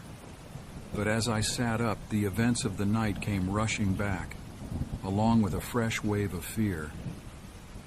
I don't know how or when I fell asleep. I think I might have passed out. Either way, I woke up to a reddish glow encompassing my surroundings. I sat up and ran outside, looking around for proof of what I had heard. But there was nothing. No footprints, handprints, or any disturbance at all. The campsite looked exactly as it had the day before. The fire pit was cold, the ashes undisturbed. The logs around it sat peacefully, showing no signs of the chaos I'd heard in the night. I stood there, my mind reeling. Had I imagined it all? Was I losing my grip on reality? The rational part of my brain tried to explain it away. Stress, isolation, an overactive imagination. But deep down, I knew. I knew what I had heard, what I had seen. "This is insane," I muttered to myself, throwing my things chaotically into my bag. I would leave today, even in the dark if I had to. I couldn't stay another night here. I was just starting to take down the tent when I heard it, a sound in the distance, perhaps carried to me by the wind which was picking up around me. "Help me! Help me! Please, oh no, help me!" The voice was filled with such raw terror that it cut through my own fear. It sounded like a woman, young, maybe even a teenager. Without thinking, I dropped the tent pole and turned towards the sound. "Hello?" I called out, my voice cracking. "Where are you?" "Please!" The voice came again, closer this time. "I'm lost! I'm scared!" I reacted more out of instinct than logic and began running towards the sound before realizing that I was in no position to help whoever was screaming. Still, I tried to locate the source of the sound, following the voice for about 30 minutes. As I ran, the forest seemed to grow denser, darker. The trees loomed overhead, their branches reaching out like gnarled fingers. The ground became uneven, roots and rocks threatening to trip me with every step. "Where are you?" I yelled, looking around me through the maze of trees. "I'm here. Where are you?" The voice kept calling, always seeming just out of reach. I pushed on, driven by a mix of adrenaline and a desperate need to not be alone in this nightmare. Suddenly, I burst into a small clearing.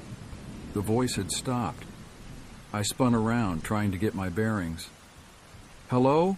I called again, my voice echoing in the sudden silence. And then I saw her. A young girl, maybe 16 or 17, standing at the edge of the clearing. Her back was to me, long dark hair hanging down, obscuring her face. "Hey," I said, relief flooding through me. "Are you okay? I heard you calling." Slowly, so slowly, she began to turn. As she did, I felt a chill run down my spine. Something was wrong. Very wrong. As she faced me, I saw that her feet weren't touching the ground. She was floating, suspended a few inches above the forest floor. Her skin was pale, almost translucent, and her eyes were solid black. No whites, no iris, just endless darkness. A wide, unnatural grin split her face, stretching from ear to ear. And then she laughed. The sound that erupted from her throat was inhuman, a cacophony of discordant notes that seemed to shatter the very air around us. It was the same laughter I had heard the night before, but amplified, more terrifying than I could have imagined. Quickly, the screams descended into that deep, unsettling laughter. Frightened beyond belief, I turned and ran back the way I came. The laughter followed me, echoing through the trees, seeming to come from all directions at once. I ran blindly, branches whipping at my face, roots catching at my feet. I didn't know if I was going the right way, didn't care. I just needed to get away. Behind me, I could hear it. The sound of snapping twigs, of leaves crunching underfoot. And always that terrible laughter. After what felt like hours but was probably only minutes, I burst out of the tree line and found myself back at my campsite. I didn't stop to question how I'd found my way back. I just grabbed my pack and uprooted the poles of the tent, thinking that I would just roll it up and carry it back instead of taking the time to fold it neatly and shove it into its bag. Around me, the mountains loomed up like giants, as if I was about to be swallowed whole by nature itself. The sky had darkened, heavy clouds rolling in, promising rain. As I pulled each pole, the tent fell a little, but it was only on the third pole out of 6 that I realized it wasn't falling fully flat. Confused, I peered into the tent and recoiled in horror, too afraid to even scream. There was someone sitting inside, but not just anyone. It was me, sitting there, pale and gaunt, with an unnaturally wide grin plastered on my face. A single droplet of what looked like blood rolled down from each eye, which, instead of having their usual hazel color, were totally, wholly black. I stumbled backward, tripping over my own feet. Laughter rose up around me, and as I scrambled to my feet, I saw my hand, that was not my hand, reach out from the tent, followed swiftly by the other, then the head. My face, that was not my face, looked up at me, still smiling, then laughed again. The sound that came from its mouth was inhuman, a mix of nails on a chalkboard and the howl of a dying animal. Its body moved jerkily like a marionette controlled by an unskilled puppeteer. I screamed. I stood. I ran. And I ran. I didn't even know if I was running the right way. I couldn't even use the sun anymore for guidance since it had almost fully set. The forest blurred around me, trees and shadows melding into a nightmarish landscape. I ran without looking where I was going. I kept looking behind me to see if that thing was following me. I could feel the trees scratching me, pushing against me, like they were trying to hold me back, hold me still until that thing came for me. Suddenly a light flashed in my face and I ran into something solid, something dark, something that wrapped around me. I instantly cowered, hiding my face in my hands.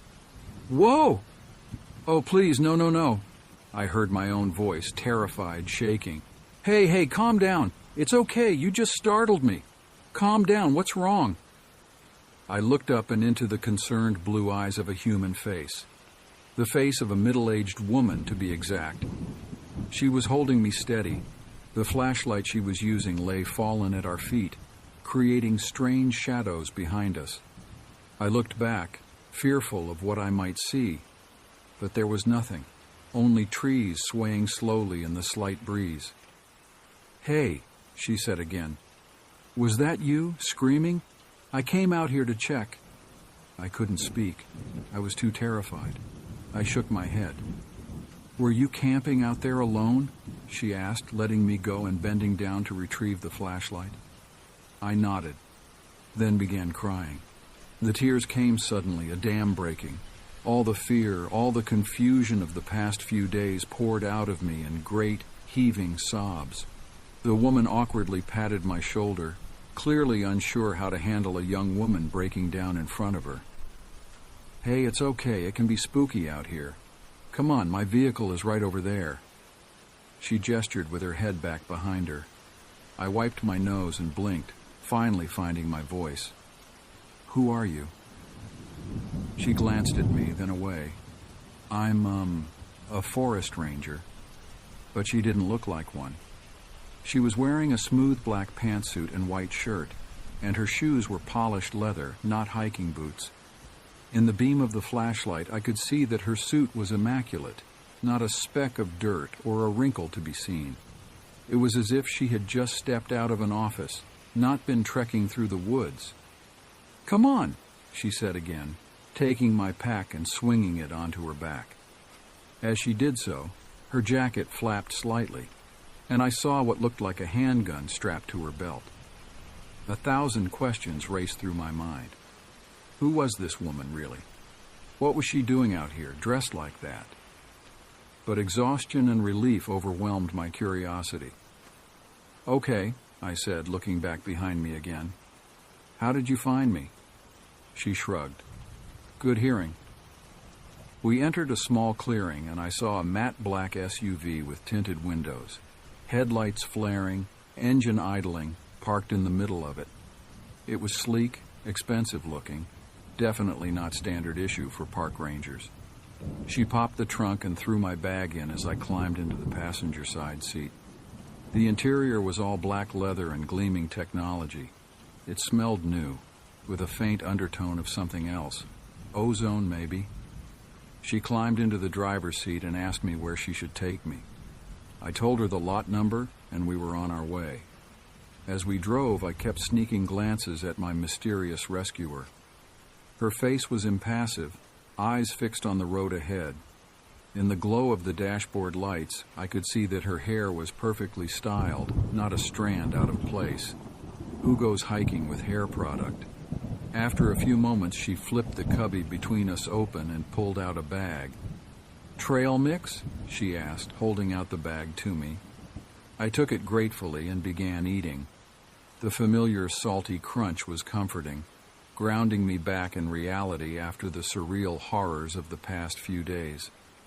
I licked my fingers, then looked back at her, curiosity finally overcoming my fear and exhaustion. "So, are you really a ranger?" She looked at me, then back to the road, but still I stared at her, transfixed. She looked exhausted, her blonde hair disheveled and dirty from the forest. The SUV jerked to a sudden stop, and the woman let out a slow, deep breath. Her eyes narrowed, and she looked over at me, then back to the dirt trail in front of us. I followed her gaze, feeling the fear churning up inside me. And there, in the middle of the road, was me. The me that was not me. Its limbs hung limply, as if they were broken, and that sickly smile was still plastered across the face. It waved. The woman looked back at me, then back at the thing that was not me, then back at me. I met her gaze. In her eyes, I saw not fear, but resignation, like she'd seen this before. "I don't get compensated enough for this," the woman muttered, before slamming her foot on the accelerator straight towards the thing. We both felt the impact. The car bounced over the body, and the woman kept driving. But around us, in between the trees, stirred into the darkness, laughter boiled up, manic and persistent. I gripped the edges of my seat, knuckles white, as we sped down the dirt road. The woman's face was set in grim determination, her hands steady on the wheel as she navigated the twists and turns at a speed that seemed suicidal. What was that thing?" I finally managed to ask, my voice barely above a whisper. The woman glanced at me, her expression unreadable. "You're better off not knowing." We drove in silence after that. The only sound, the rumble of the engine and the occasional crackle of what sounded like a radio, though I couldn't see one. We reached the lot in silence. bathed in the first light of the rising sun. The woman beside me seemed to be deep in thought, distracted. I was still scared, but hopeful that whatever that thing was, it was now gone, or at least so badly injured that it would not return. The SUV slowed to a stop, and the woman popped the trunk and hopped out.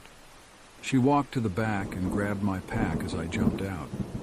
She handed it to me, and I took it, then thanked her for everything. "No problem," she said, "all in a day's work." Her lips quivered as if she was about to smile. I turned to leave, but she spoke up again. "Hey." I turned to face her again. "If you ever want to talk about what you saw, or, just talk, call me." She held out a card. I took it and looked down at it. It was matte black, and only had a single number written on it. There was no area code. "Then," I began, but I heard a door slam and looked up. The woman was already back in her car. She waved at me, then sped off back the way we had come, back towards that thing. I shoved the card in my pocket, climbed into my car, and left, breathing a sigh of relief as I passed through the park gates and back into the real world. The drive home was a blur. I kept expecting to see that thing, that not me, standing in the middle of the road, or the mysterious ranger following me in her sleek black SUV. But there was nothing, just normal traffic and the gradually changing landscape as I left the mountains behind. I still haven't told anyone about what happened, even when they asked why I refused to go hiking ever again. I just shrug and tell them it wasn't my thing, that I prefer the safety and comfort of the city. Every so often, though, I'll pull out the card, my fingers lingering over my phone, wondering if I should call, wondering who the woman really was and if she'd really be able to explain what happened to me. For weeks after the incident, I jumped at every unexpected sound, flinched at every shadow. I couldn't sleep with the lights off, couldn't close my eyes in the shower. The rational part of my brain tried to explain it away: stress, exhaustion, and overactive imagination. But deep down, I knew what I had seen was real. My brother noticed the change in me almost immediately. "You look like you've seen a ghost," he said when I showed up at his place the day after I got back. I just mumbled something about a rough trip and changed the subject. I threw myself into work, into socializing, into anything that would keep my mind occupied. I started seeing Dr. Chen more frequently, though I never told her the whole story. How could I? She'd think I was losing my mind. Sometimes I think I am. But then I remember the woman in the black suit, the one who saved me. She had seen it too, hadn't she? She knew something about what was out there in those woods. One night, about 3 months after the incident, I finally worked up the courage to dial the number. My hand was shaking as I held the phone to my ear, listening to it ring. Once, twice, 3 times. "Hello?" The voice that answered was familiar, the same calm, slightly weary tone of the woman who had rescued me. "Hi," I said, my own voice trembling slightly. "I don't know if you remember me, but—" "The hiker," she interrupted. "From the Sierra National Forest. I remember." There was a pause, and I could hear muffled voices in the background, the sound of papers shuffling. "Listen," she said, her voice lowered. "I shouldn't be talking to you about this, but meet me at the cafe just outside the park entrance, tomorrow, 7 p.m. Come alone." Before I could respond, the line went dead. I spent the next 24 hours in a state of nervous anticipation. Part of me was terrified to go back anywhere near those mountains, but a larger part needed answers.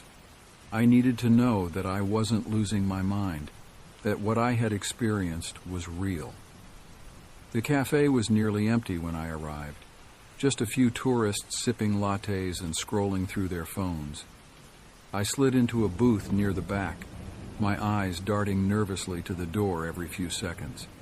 At exactly 7 p.m., she walked in. She looked exactly the same: black suit, blonde hair now neatly styled, an air of quiet authority about her. She slid into the seat across from me without a word. For a long moment, we just stared at each other. Then she spoke. "What you encountered in those woods," she said, her voice barely above a whisper. "It's not something that can be easily explained. There are things out there that most people don't know about, things that defy our understanding of reality." I leaned in, hanging on her every word. "What was it? That thing that looked like me?" She shook her head. "We don't have a name for them. At least not one that you'd understand.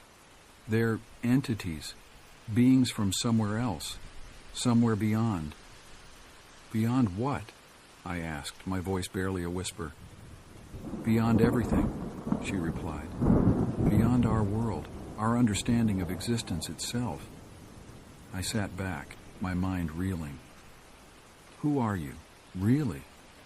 A small, tired smile crossed her face. "Let's just say I work for an organization that deals with unusual phenomena. We try to keep people safe from things they're not ready to understand. Are there more of those things out there?" She nodded grimly. "More than you could imagine. They're drawn to certain places, certain people, people like you." "Like me?" I echoed, a chill running down my spine. "People who are sensitive, who can perceive things others can't. It's why you were able to see it, to interact with it." I shook my head, trying to process all of this. "What do I do now? How do I go back to normal after knowing all this?" She reached across the table, placing a hand on my arm. Her touch was surprisingly warm, comforting. "You don't. You can't. But you can learn to live with it, to protect yourself." From her pocket, she pulled out a small metallic object. It looked like a coin, but with strange, swirling symbols etched into its surface.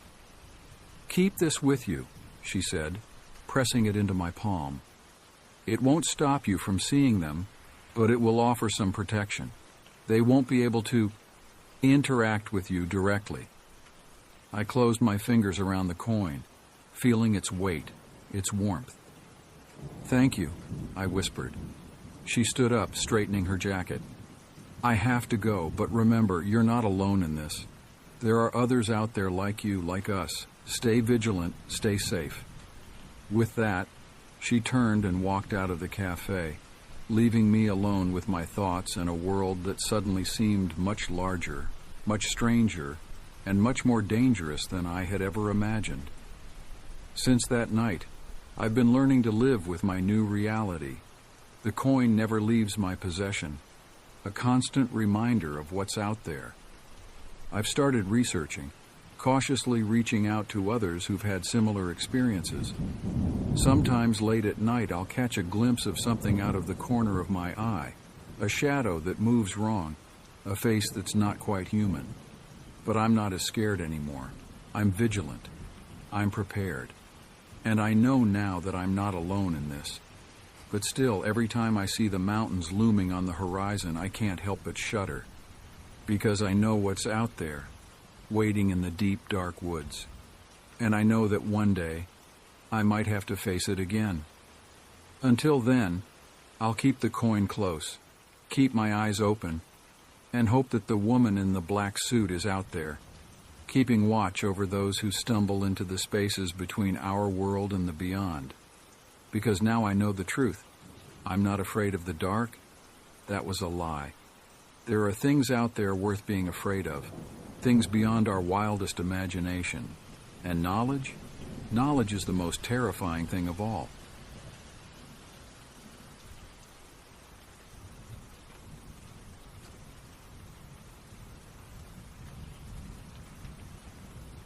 I've always been a city boy at heart, but there was something about the wilderness that kept calling me back.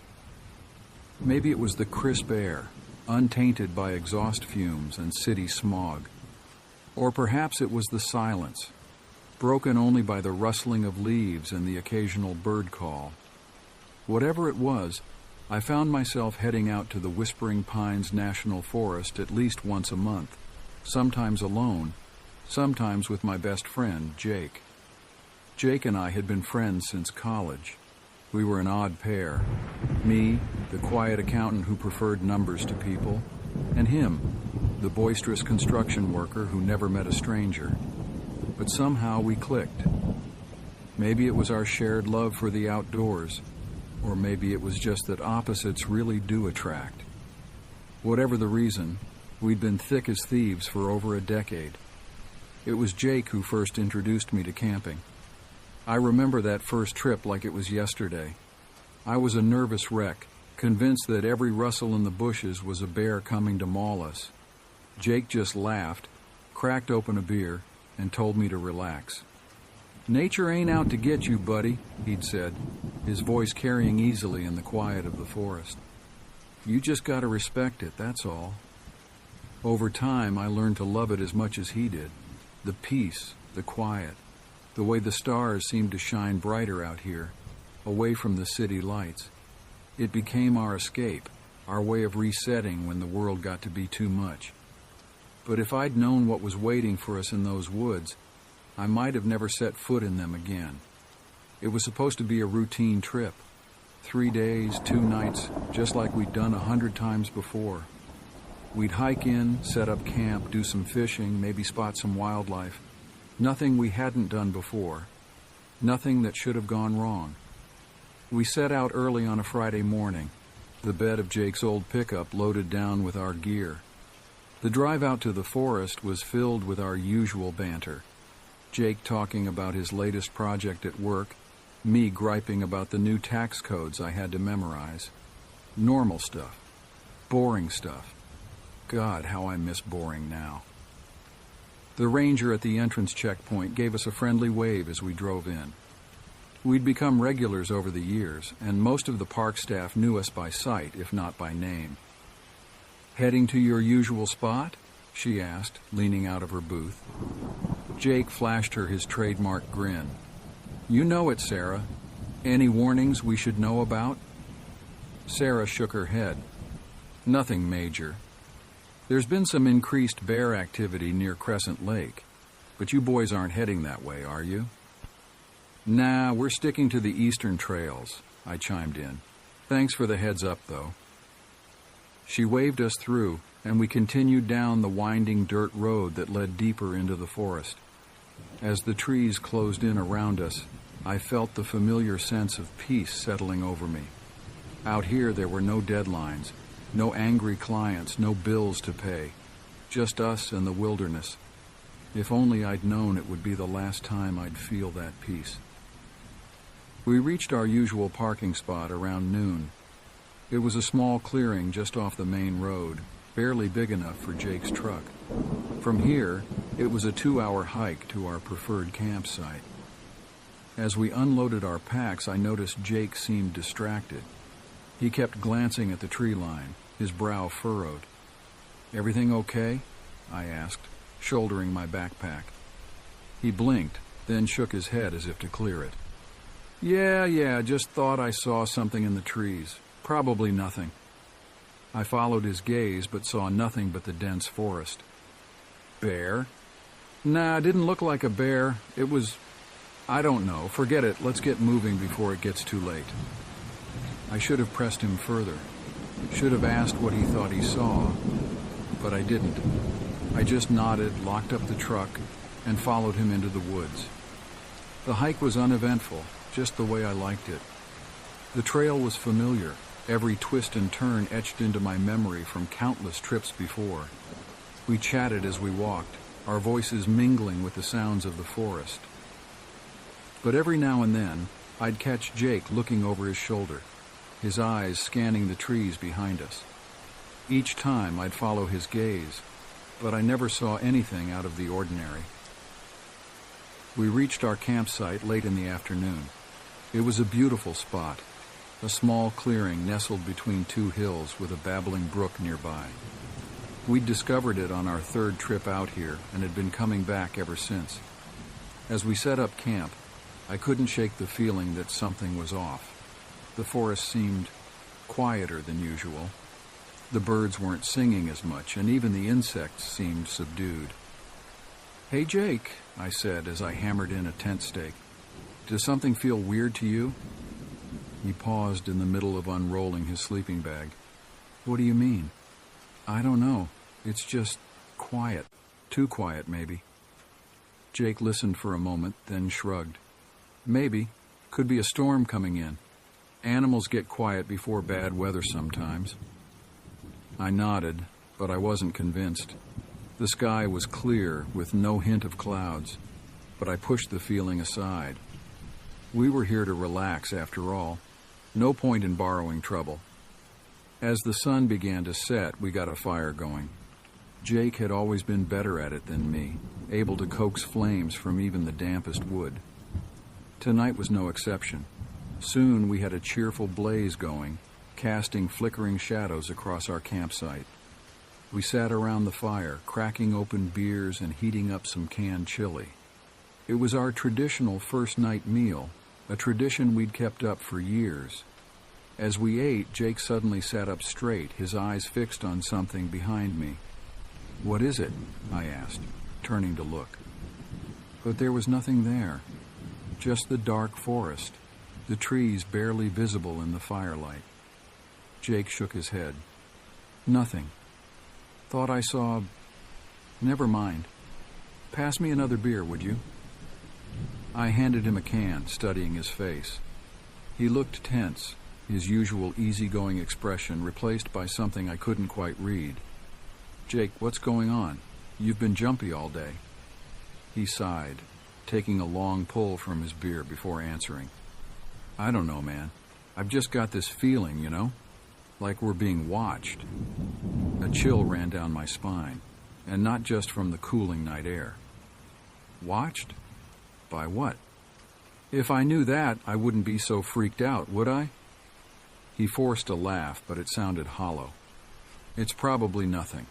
Just my imagination running wild. Forget I said anything." But I couldn't forget. As the night wore on, I found myself glancing into the darkness more and more often, straining my ears for any sound out of place. But there was nothing, just the crackle of the fire and the distant hooting of an owl. Eventually, Jake announced he was turning in. "Early start tomorrow if we want to do any fishing," he said, stretching as he stood. "You coming?" I shook my head. "Nah, I think I'll stay up a bit longer. Enjoy the fire." He nodded, clapped me on the shoulder, and retreated to his tent. Soon I heard his familiar snores drifting out into the night. I sat there alone, staring into the flames. The fire had died down a bit, but it was still putting out a decent amount of heat. I found myself mesmerized by the dance of the flames, the way they twisted and curled in the air. And that's when I heard it. A voice so quiet, I thought I might have imagined it at first. It seemed to be coming from the fire itself, a low, sibilant whisper that sent shivers down my spine. "Are you cold?" it asked. "Are you lonely? Are you hungry?" I blinked hard, shaking my head. This couldn't be real. I must be more tired than I thought. But the voice continued, growing louder, more insistent. "Come closer. We can keep you warm. We can keep you company. We can satisfy your hunger." Against my better judgment, I leaned in closer to the fire. The flames seemed to reach out towards me, beckoning me closer. They were beautiful, hypnotic. I could see shapes forming in the fire now, faces that appeared and disappeared in the blink of an eye. I knew I should be afraid. I knew this wasn't natural. But I couldn't bring myself to care. All I wanted was to be closer to the fire, to feel its warmth, to hear more of what it had to say. I stood up, taking a step towards the flames. They roared higher, as if in approval. The heat should have been unbearable, but it felt good, comforting, like coming home after a long journey. "That's it," the fire whispered. "Come to us. Be one with us. Let us show you wonders beyond your imagination." I took another step, and another. The fire was all around me now, a swirling vortex of heat and light. I could feel it calling to me, promising me things I couldn't even begin to comprehend. I reached out, my hand moving towards the flames of its own accord. I wanted to touch it, to feel it, to become one with it. Just as my fingers were about to make contact with the fire, something slammed into me from the side. I hit the ground hard, the impact knocking the wind out of me. As I gasped for air, I heard Jake's voice, frantic and scared. "What the hell are you doing? Are you trying to kill yourself?" I blinked, looking around in confusion. The fire was just a normal campfire again, crackling innocently in its pit. There was no vortex, no whispering voices. Just me lying on the ground with Jake kneeling over me, his face pale in the firelight. What happened?" I asked, my voice hoarse. Jake helped me sit up, his hands shaking. "You tell me, buddy. I woke up to take a leak and saw you about to stick your hand in the damn fire. What were you thinking?" I shook my head, trying to clear it. "I don't know. I heard voices in the fire.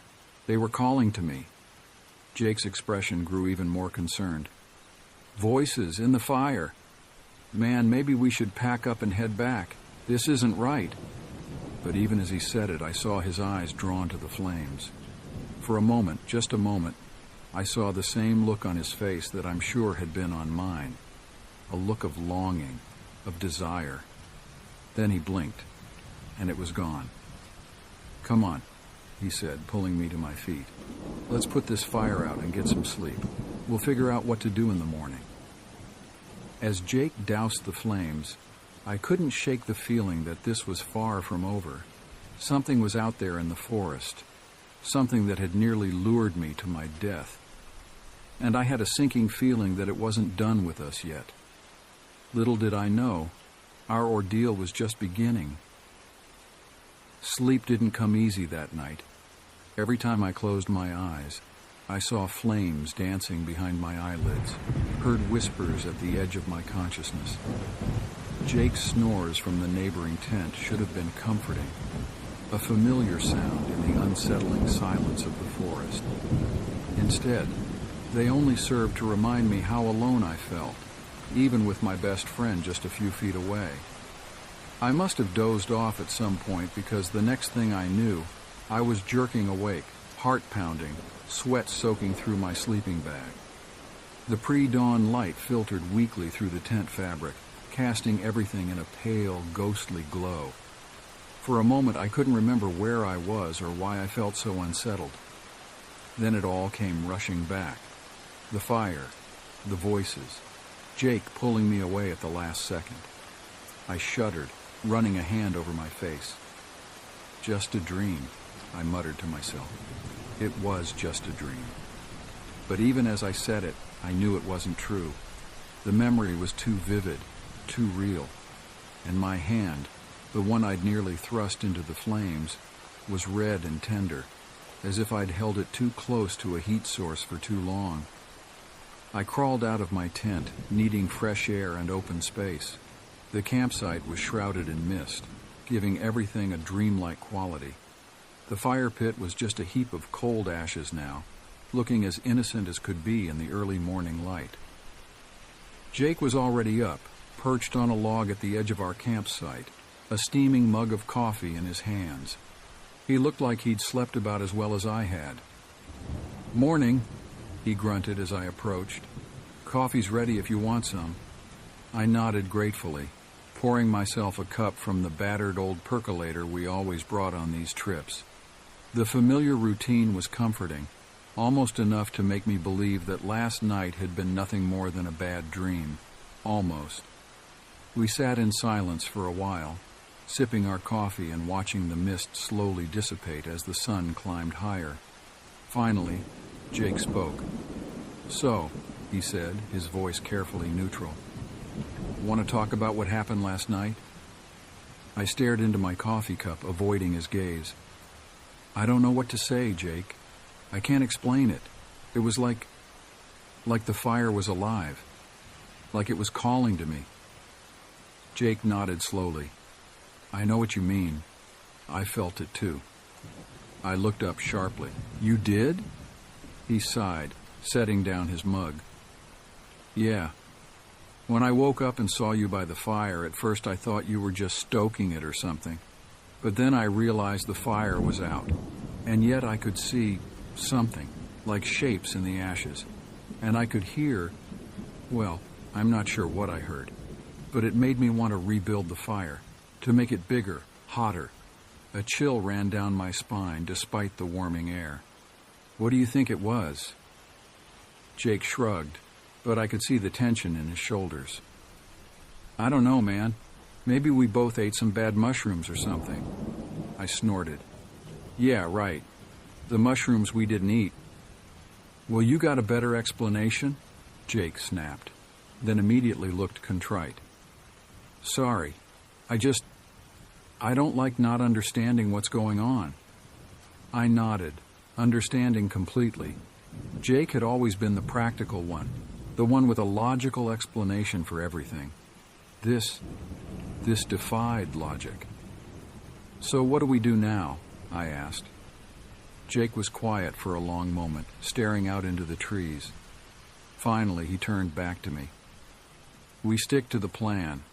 We came out here to fish and relax, right? So that's what we're going to do. Whatever happened last night, it's over now. No point in letting it ruin our whole trip. I wanted to argue, to insist that we pack up and leave right now. But looking at Jake's determined face, I knew it would be useless. And part of me, a larger part than I wanted to admit, was curious. What if it happened again? What if we could figure out what it was? So I nodded, forcing a smile. Yeah, you're right. Let's go catch some fish. We spent the morning by the stream, our lines cast into the clear water. The familiar routine was soothing, and for a while I could almost forget about the events of the previous night. We even managed to catch a few trout, which we cleaned and prepared for dinner. But as the day wore on, I couldn't shake the feeling that we were being watched. Every rustle in the underbrush, every snapping twig made me jump. More than once I caught Jake staring intently into the forest, his body tense, as if he was expecting something to leap out at us at any moment. As the sun began to set, we made our way back to the campsite. Neither of us mentioned it, but we both gathered more firewood than usual, building up a larger stockpile than we typically would. Just in case it gets cold, Jake muttered when he caught me eyeing the pile. I nodded, not calling him out on the obvious lie. We both knew the real reason. We wanted a big fire tonight. Whether it was to keep whatever was out there away or to invite it closer, I wasn't sure. As darkness fell, we got the fire going. This time I was the one who built it, carefully arranging the wood and kindling. Jake watched me, his expression unreadable in the gathering gloom. The flames caught quickly, building into a strong, steady blaze. We sat around it, the heat warming our faces as we ate our dinner of fresh trout and canned beans. Neither of us spoke much, our eyes constantly drawn to the dancing flames. At first, everything seemed normal. The fire crackled and popped, sending sparks floating up into the night sky. But as the hours wore on, I began to notice something, a pattern in the flames that seemed almost deliberate, shapes that formed and dissolved, only to reform again moments later. I glanced at Jake and saw that he was leaning forwards, his eyes wide, reflecting the firelight. He saw it too.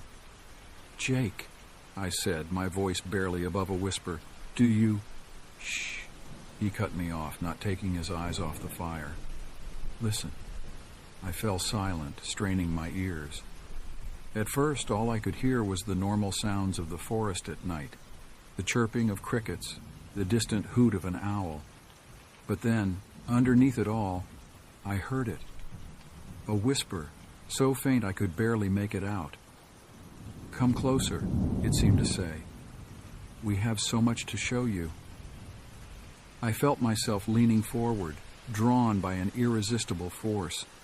The fire seemed to grow brighter, the flames reaching higher as if trying to bridge the gap between us. "Jake," I managed to choke out.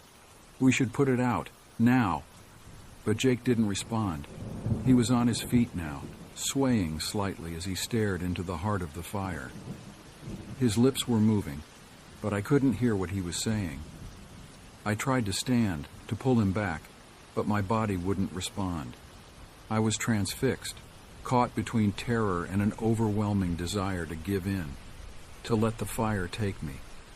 The whispers grew louder, more insistent.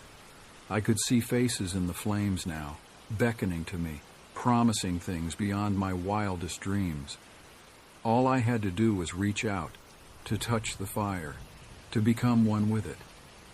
Just as I felt my last shred of resistance slipping away, a sound cut through the night. A howl, long and mournful, coming from somewhere deep in the forest. It was joined by another, then another, until the air was filled with the eerie chorus. The spell broke. Jake stumbled backward, falling onto his back. I gasped, suddenly able to move again. We stared at each other, wide-eyed and panting, as the howls continued to echo through the trees. "Wolves?" Jake asked, his voice shaky. I shook my head. There haven't been wolves in these parts for decades. Whatever they were, their howls had saved us.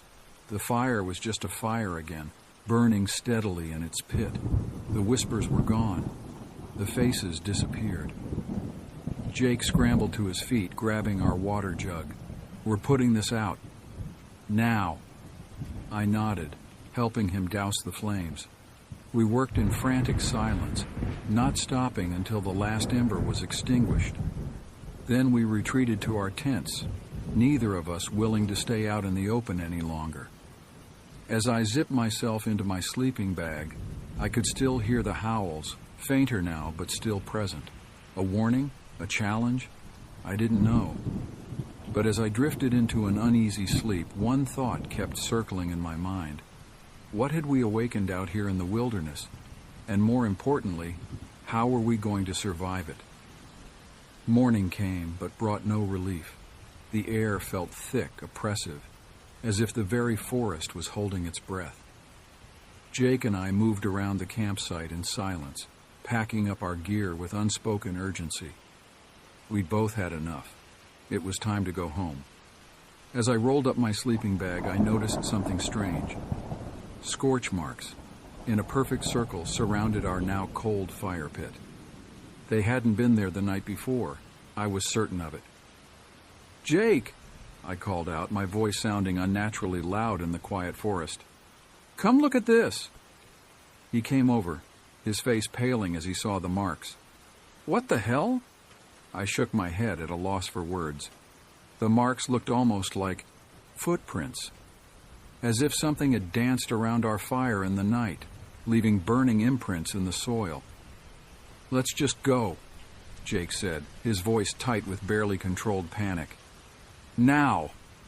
I nodded, hastily shoving the rest of my gear into my backpack.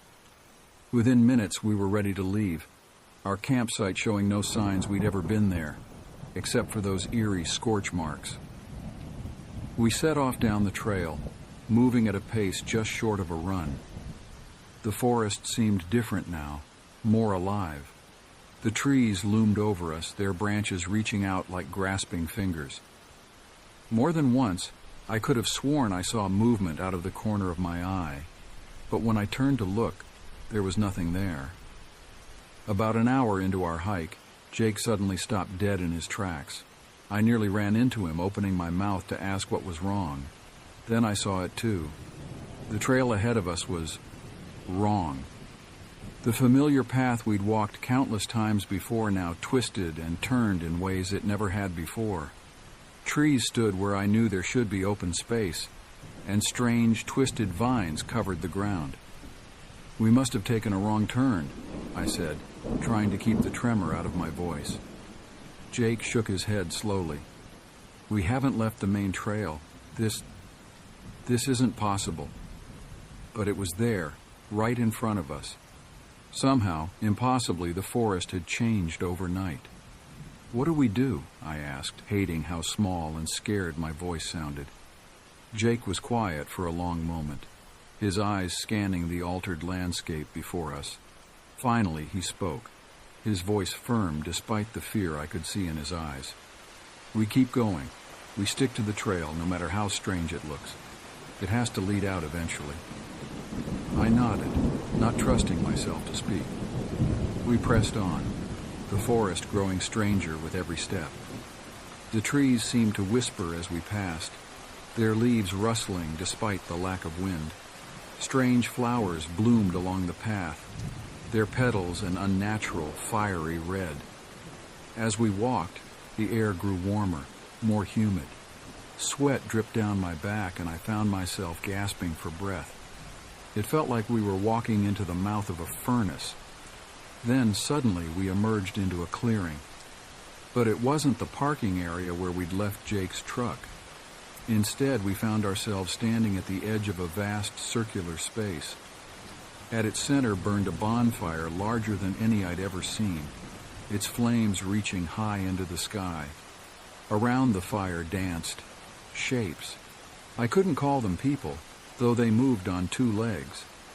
Their bodies seemed to be made of living flame, twisting and flickering as they moved in a hypnotic rhythm. "Oh, God," Jake whispered beside me. "What are they?" As if in answer, one of the figures turned towards us.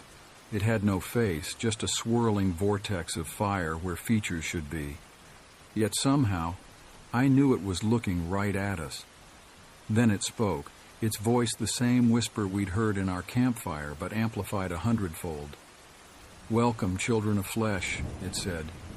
"We've been waiting for you." Jake and I stood frozen, unable to move, unable to speak. The fiery figure glided towards us, leaving scorched footprints in its wake. "For so long we've been trapped here," it continued, "bound to this forest, able only to reach out through the flames you so carelessly invite into our domain. But now you're here, in the flesh."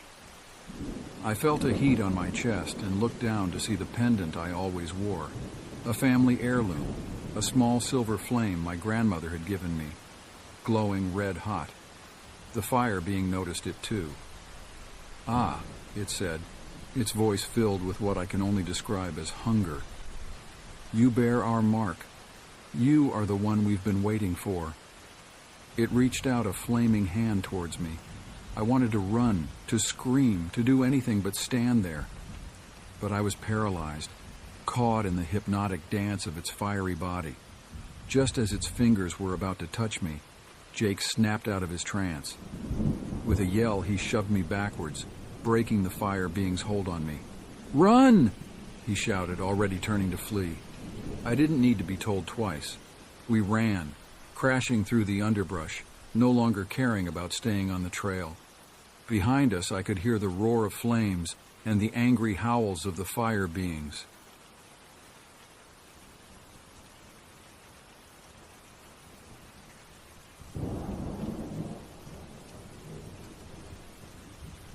We ran until our lungs burned and our legs felt like jelly. Finally, we burst out of the tree line and onto the gravel road where we'd parked Jake's truck. It was still there, looking absurdly normal after everything we'd just experienced. We dove into the truck, Jake fumbling with the keys as I looked back at the forest.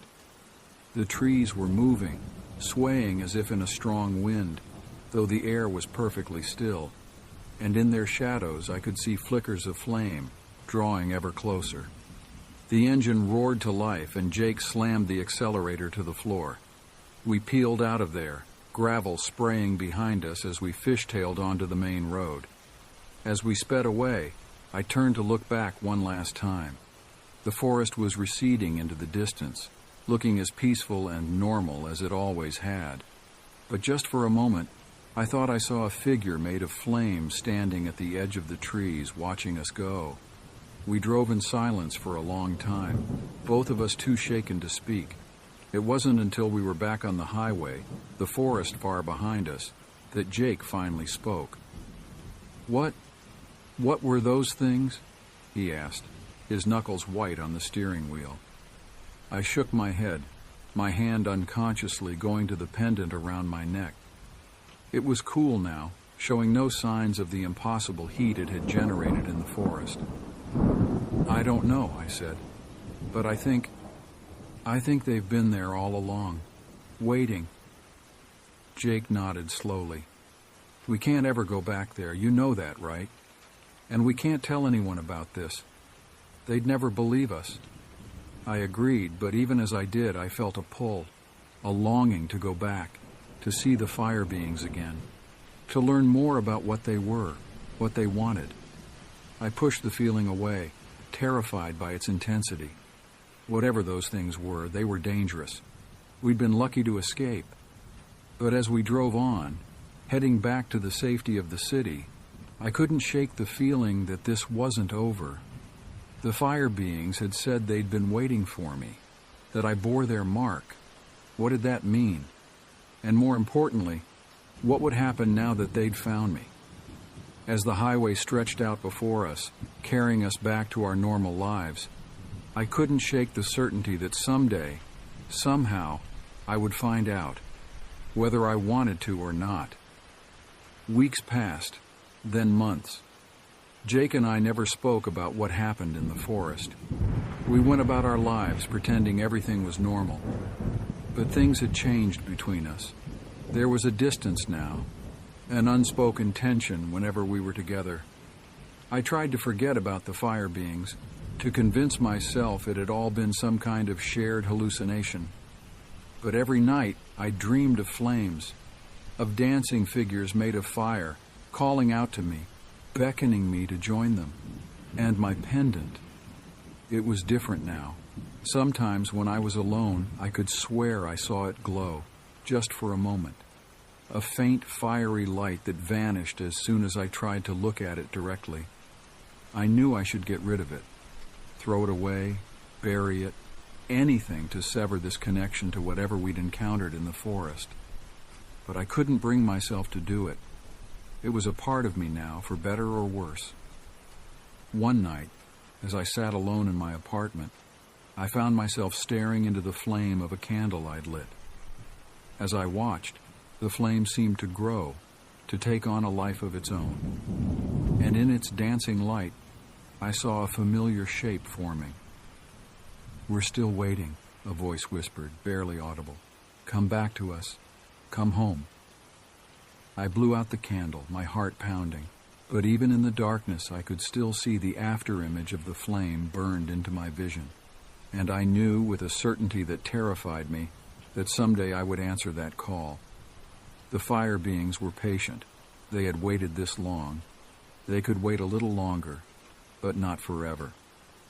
Growing up in the 1970s in a small town called Pinewood, I realized that my journey hadn't ended in that forest clearing. I never imagined the path my life would take. Pinewood was one of those places that seemed to exist in a bubble, untouched by the rapid changes happening in the bigger cities. It was a good place to grow up, I suppose, with its tight-knit community and breathtaking natural beauty. But as I stumbled through high school, scraping by with mediocre grades and a rebellious attitude, I found myself staring down a future that seemed suffocatingly mundane. My name is Jack Thornton, and this is my story. A tale of ambition, hard work, and a brush with something I still can't fully explain to this day. After graduating high school in 1978, I faced a crossroads. The options laid out before me were less than inspiring. I could follow in my father's footsteps and work at the local sawmill, or maybe try my luck at one of the numerous farms that dotted the outskirts of Pinewood. Neither prospect filled me with enthusiasm. The idea of punching a clock for the rest of my life, taking orders from someone else, made my skin crawl. Don't get me wrong, I loved Pinewood. My friends and family were here, and the familiarity of the town brought me comfort. But I yearned for something more, something that would ignite a passion within me. That's when my obsession with motorcycles began to take hold. I'd always been fascinated by bikes. The freedom they represented, the raw power, the wind in your face as you cruised down an open road. It was intoxicating. I'd spend hours flipping through motorcycle magazines, memorizing specs and dreaming of the day I could afford my own ride. But reality had a way of crushing those dreams. With my limited skills and lack of higher education, the jobs available to me in Pinewood wouldn't come close to funding my two-wheeled aspirations. I did the math one night, hunched over my beaten-up desk in the small bedroom I'd called my own for 18 years. Even if I landed a job at the local diner or gas station, it would take me well over a year of saving every penny to afford even the most basic motorcycle I had my eye on. The thought was disheartening, to say the least. It was during this period of frustration and indecision that my Uncle Frank stepped into the picture. Frank was my mother's younger brother, a gruff man with calloused hands and a perpetual 5 o'clock shadow. He'd been working in the logging industry for years, bouncing between different operations across British Columbia. One evening, as we sat on the porch watching the sun dip below the tree line, he mentioned a logging company up near a town called Evergreen that was looking for workers. "It's hard work, Jack," he said, taking a long pull from his beer. "Dangerous, too. But the pay, well, let's just say you could have that bike of yours a lot sooner than you think." The seed was planted. Over the next few days, I couldn't shake the idea from my mind. Logging was indeed dangerous work, especially back then. This was before the days of extensive safety regulations and high-tech equipment. Men lost fingers, broke bones, and sometimes paid the ultimate price in those woods. But the allure of fast money and the promise of adventure was too strong to ignore. I spent nights researching what I could about the logging industry, which wasn't much given the limited resources available in Pinewood's small library. The more I learned, the more I realized that becoming a lumberjack didn't require any special education or skills, just a strong back, a level head, and nerves of steel. After a week of internal debate and several heated discussions with my parents, I made my decision. I was going to Evergreen to become a lumberjack. My mother was beside herself with worry, my father stoic but clearly concerned.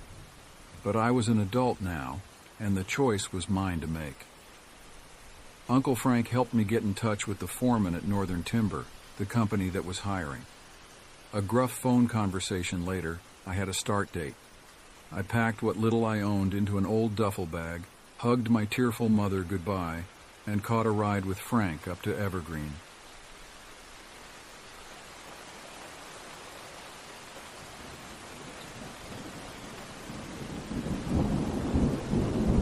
The drive to Evergreen was an education in itself.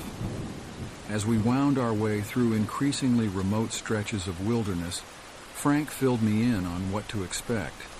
He didn't sugarcoat anything, detailing the backbreaking labor, the long hours, and the very real dangers I'd face.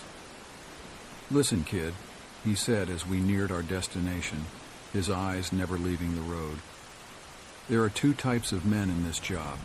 Those who respect the forest and those who don't. The ones who don't, they're the ones who end up getting hurt, or worse." I nodded, trying to project an air of confidence I didn't entirely feel. The weight of what I was about to undertake was starting to sink in. Evergreen turned out to be even smaller than Pinewood, little more than a collection of weathered buildings surrounded by an endless sea of pine and fir trees. The air was thick with the scent of resin and damp earth. As we pulled up to the Northern Timber office, a squat wooden structure that had seen better days, I took a deep breath, steeling myself for what was to come. The foreman, a barrel-chested man named Bill Hawkins, gave me a once-over with steely blue eyes that had seen their fair share of greenhorns come and go. He didn't seem impressed, but he didn't turn me away either. After a cursory interview that felt more like an interrogation, he grunted his approval. "You start tomorrow. he said gruffly. "Be at the meeting point at 5 a.m. sharp. And kid, don't be late." That night, as I lay in the small Spartan room I'd rented above the local general store, sleep eluded me. The enormity of what I was about to do weighed heavily on my mind. Was I in over my head? Would I be able to handle the physical demands of the job? And lurking beneath these practical concerns was a deeper, more primal fear. The fear of the unknown, of the vast, indifferent wilderness I was about to immerse myself in. The next morning came all too quickly. I dressed in the work clothes I'd been issued, thick, durable pants, a flannel shirt, and boots that felt like they weighed a ton each. As I made my way to the meeting point in the pre-dawn gloom, I saw other men emerging from the shadows, all heading in the same direction. Some looked as nervous as I felt, while others moved with the easy confidence of veterans. The workday began with a safety briefing that did little to ease my nerves. The senior crew members recited a litany of potential hazards, from falling branches, widowmakers they called them, to equipment malfunctions, to the ever-present danger of trees falling in unexpected directions. I tried to absorb it all, acutely aware that my life could depend on remembering these details. Then we were off, piling into rugged vehicles that took us deep into the forest. The sun was just beginning to peek over the horizon as we arrived at the logging site, casting long shadows across the misty clearing. The air was alive with the sounds of nature awakening. Birdsong, the rustle of small animals in the underbrush, and the gentle creaking of ancient trees. But soon these natural sounds were drowned out by the roar of chainsaws and the shouts of men. I was assigned to a crew led by a veteran logger named Mike Delaney. Mike was a man of few words, but his actions spoke volumes. He showed me the ropes with a patience I hadn't expected, demonstrating proper chainsaw technique, how to assess a tree before cutting, and the intricate dance of communication that kept everyone safe in the chaos of a logging operation. That first day was a blur of exhaustion, fear, and exhilaration. By the time we packed up to head back to town, every muscle in my body ached. My hands were blistered despite the thick gloves I wore, and I was covered in a mixture of sweat, dirt, and sawdust. But beneath the fatigue, I felt a spark of pride. I had survived my first day as a lumberjack. The days that followed fell into a grueling but predictable routine. Up before dawn, into the woods as the sun rose, work until dusk, then back to town for a quick meal before collapsing into bed. Weekends were spent recovering, nursing sore muscles and the occasional minor injury. As the weeks passed, I began to find my rhythm. The work was still incredibly demanding, but I was getting stronger, more confident. I started to understand the unspoken language of the loggers, the hand signals, the subtle nods, the way a slight change in the pitch of a chainsaw could signal trouble. It wasn't just the physical aspects of the job that were challenging. The isolation of the logging camps, where we sometimes stayed for days at a time, could be mentally taxing. Cut off from the outside world, with only our fellow loggers for company, it was easy to lose track of time, to forget there was a world beyond the endless expanse of trees. But there was also a camaraderie among the loggers that I'd never experienced before. We looked out for each other, shared stories around campfires, and found humor in the toughest situations.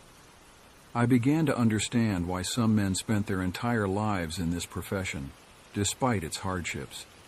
As my skills improved, I was given more responsibilities.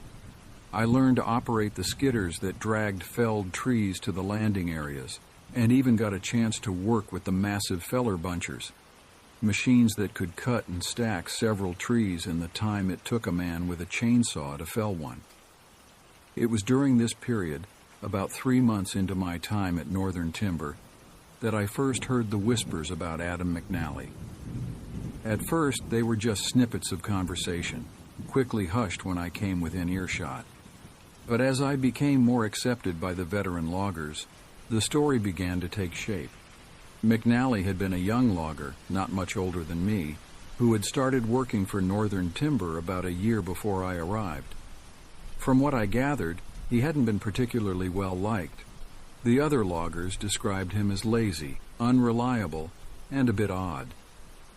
Kid was always wandering off, I overheard Mike telling another logger one evening at the local bar. You'd turn your back for a minute and he'd be gone, sometimes for an hour or more.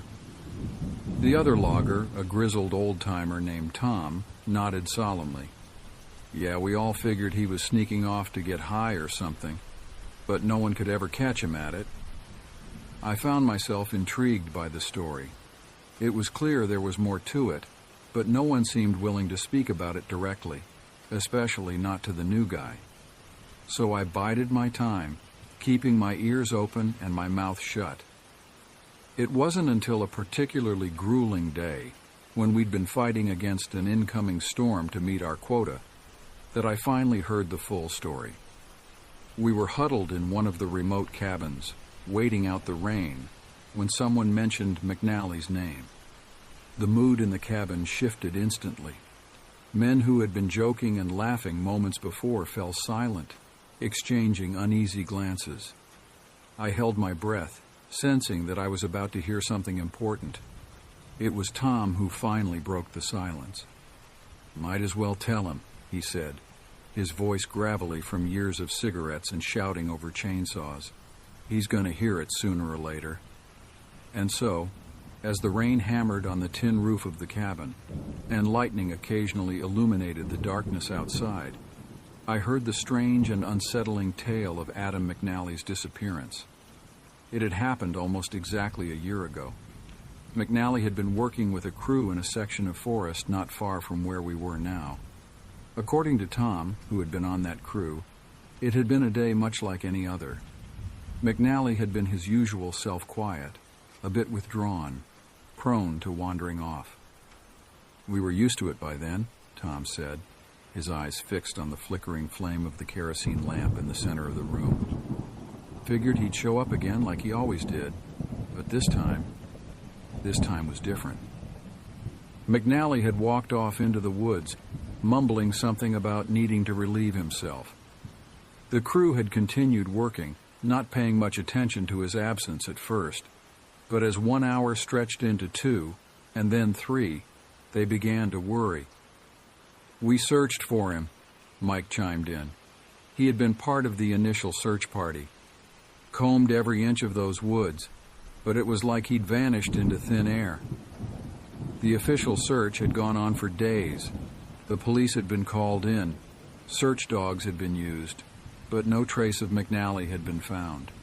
No body, no personal effects, nothing. It was as if the forest had simply swallowed him whole. "His poor mother," someone murmured. "She came up here, you know. Spent days driving around, asking everyone if they'd seen him." I felt a chill run down my spine that had nothing to do with the damp cold of the cabin. The story was unsettling enough on its own, but there was something in the way the men were telling it, a tension in their voices, that suggested there was more to it than a simple disappearance. "That's not the worst of it," Tom said, his voice dropping to almost a whisper. "Tell him about what they found, Mike." Mike shifted uncomfortably, clearly reluctant to continue, but after a moment he sighed and leaned forward. "It was about a week after McNally disappeared. The police had called off the official search, but some of us were still looking in our off hours. Couldn't just leave one of our own out there, you know?" I nodded, understanding the sentiment even though I'd never met McNally. "Anyway," Mike continued, "we were searching an area we'd already been through before. Didn't expect to find anything. But then we came across this old hollowed-out tree trunk. The cabin had gone deathly quiet. Even the sound of the rain seemed muted, as if nature itself was holding its breath. Inside that trunk," Mike said, his voice barely audible, "we found parts of him. His arms, his legs, his head, all neatly stacked like some kind of sick jigsaw puzzle. I felt my stomach lurch. The image Mike's words conjured was horrifying. An animal attack? I managed to ask, though I already suspected the answer. Tom shook his head slowly. No animal we know of stacks its prey like that. And the cuts, they weren't torn. They were clean, almost surgical. The implication hung in the air, unspoken but unmistakable.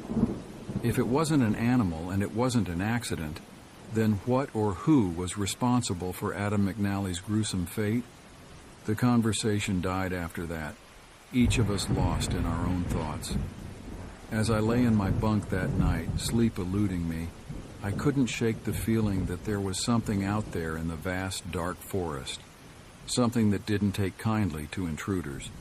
The next few weeks passed in a haze of heightened alertness. Every snapping twig, every rustling bush seemed to hold potential danger. I wasn't the only one affected.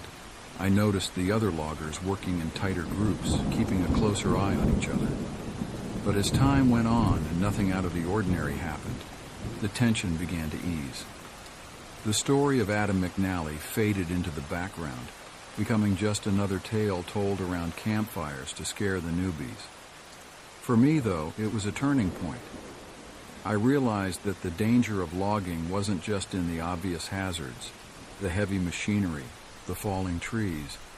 There was a deeper, more insidious risk in isolating yourself in the wilderness, in pushing too far into places where humans maybe weren't meant to go. As my 7-month goal approached, I found myself counting down the days. Don't get me wrong, I had grown to appreciate many aspects of the job. The physical challenge, the camaraderie, even the simple beauty of watching the sun rise over the treetops every morning. But the forest had lost some of its magic for me. Every time I ventured deeper into the woods, I couldn't help but think of Adam McNally and wonder if I was tempting a similar fate. Finally, the day came when I had enough saved for my motorcycle. I gave my notice to Bill Hawkins, who seemed unsurprised. "You lasted longer than most," was all he said, but I could swear I saw a glimmer of respect in his eyes. My last day as a logger was bittersweet. The guys threw me a small going-away party at the local bar, sharing stories and giving me good-natured grief about trading in my chainsaw for a motorcycle. As the night wore on and the beer flowed freely, the mood turned more reflective. "You know, Jack," Mike said, his voice slightly slurred, "you're one of the good ones. You respected the forest, and it respected you back." His words brought back memories of my Uncle Frank's advice on that first drive to Evergreen. I nodded, understanding now what he had meant in a way I couldn't have before. The next morning, nursing a slight hangover, I packed up my few belongings and prepared to leave Evergreen. As I was loading my duffel bag into my beat-up old car, I noticed Bill Hawkins approaching. "Got a minute, Thornton?" he asked, his face unreadable. I nodded, curious about what the foreman wanted to say. We walked a short distance from the boarding house, out of earshot of the few early risers milling about. "Listen," Bill began, his voice low and serious. "I know you've heard the stories about McNally." I felt a chill run down my spine despite the warm morning sun. "Yes, sir," I replied cautiously. Bill's eyes scanned the tree line before returning to meet mine. What happened to that boy? It wasn't natural, and it wasn't the first time something like that happened in these woods. I remained silent, sensing there was more he wanted to say. "You're leaving, and that's good. You've got your whole life ahead of you," Bill continued. "But I want you to remember something. The forest. It's alive in ways we don't understand. It has its own rules, its own justice. We're just visitors here, and sometimes it reminds us of that fact." With that cryptic warning, Bill clapped me on the shoulder and walked away, leaving me with a mix of confusion and unease. As I drove away from Evergreen, watching the endless expanse of trees in my rearview mirror, I couldn't shake the feeling that I was being watched. It wasn't until I crossed the town limits that I felt like I could breathe easily again. My first stop was my hometown of Pinewood. I surprised my parents with my early return, and they were overjoyed to see me safe and sound. My mother fussed over how much weight I'd lost, while my father listened with interest to heavily sanitized versions of my logging adventures.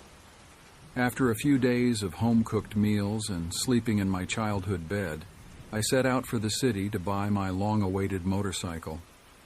The dealership was a far cry from the rugged wilderness I'd grown accustomed to, all gleaming chrome and polished floors. But when I threw my leg over the Harley-Davidson I'd been dreaming of for so long, it felt right. The next few weeks were a blur of learning to ride and exploring the roads around Pinewood. The freedom I felt on the bike was intoxicating, a different kind of thrill from the one I'd experienced in the logging camps. But even as I enjoyed my new passion, I couldn't entirely shake the memories of my time in Evergreen.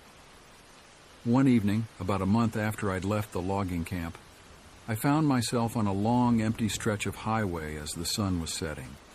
The road was bordered on both sides by dense forest, and as the shadows lengthened, I couldn't help but think of Adam McNally and the other stories I'd heard around the campfires. I twisted the throttle, urging the bike to go faster, as if I could outrun the memories. But just as I was hitting a straight stretch of road, something caught my eye at the forest's edge. For a split second, I could have sworn I saw a figure standing among the trees.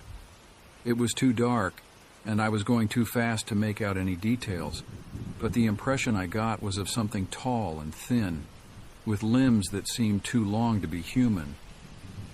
I blinked, and it was gone. Probably just a trick of the light, I told myself, but I couldn't shake the uneasy feeling that had settled over me. I didn't slow down until I was back in the familiar confines of Pinewood, the well-lit streets a comfort after the darkness of the highway. That night, as I lay in bed unable to sleep, I found myself thinking about Bill Hawkins' parting words. The forest has its own rules, its own justice. Was that what I had glimpsed on the roadside? Some manifestation of the forest's will? I tried to rationalize it away. Months of hearing spooky stories in the logging camps had just made me jumpy. There was nothing out there in the woods that couldn't be explained by science. And yet, as the years passed, I never forgot my time as a logger or the mysteries of Evergreen. I moved on with my life, eventually leaving Pinewood for bigger cities and different adventures. But I always kept my love for motorcycles, finding in them a freedom that rivaled what I'd felt in the vast wilderness of British Columbia. Sometimes, on long rides through forested areas, I'd feel a prickle on the back of my neck, as if unseen eyes were watching me from among the trees. In those moments, I'd remember Adam McNally and the other stories I'd heard, and I'd twist the throttle a little harder, eager to get back to the safety of open roads and city lights. I never returned to Evergreen or took up logging again. But the lessons I learned there, about respect for nature, about the bonds formed in the face of danger, and about the thin line between the known and the unknown, stayed with me always. Now, as I sit here telling you this story, I can't help but wonder about the things we don't understand, about the secrets the forest keeps, and the price it sometimes extracts from those who venture too deep into its domain. And I find myself grateful for the path my life took, for the experiences that shaped me, and for the mysteries that remain unsolved. Because in the end, it's not about having all the answers. It's about respecting the questions and understanding that some things are better left to the whispers of the wind through ancient trees, to the shadows that dance at the edge of firelight, and to the imagination of those who dare to listen to the stories the wilderness has to tell.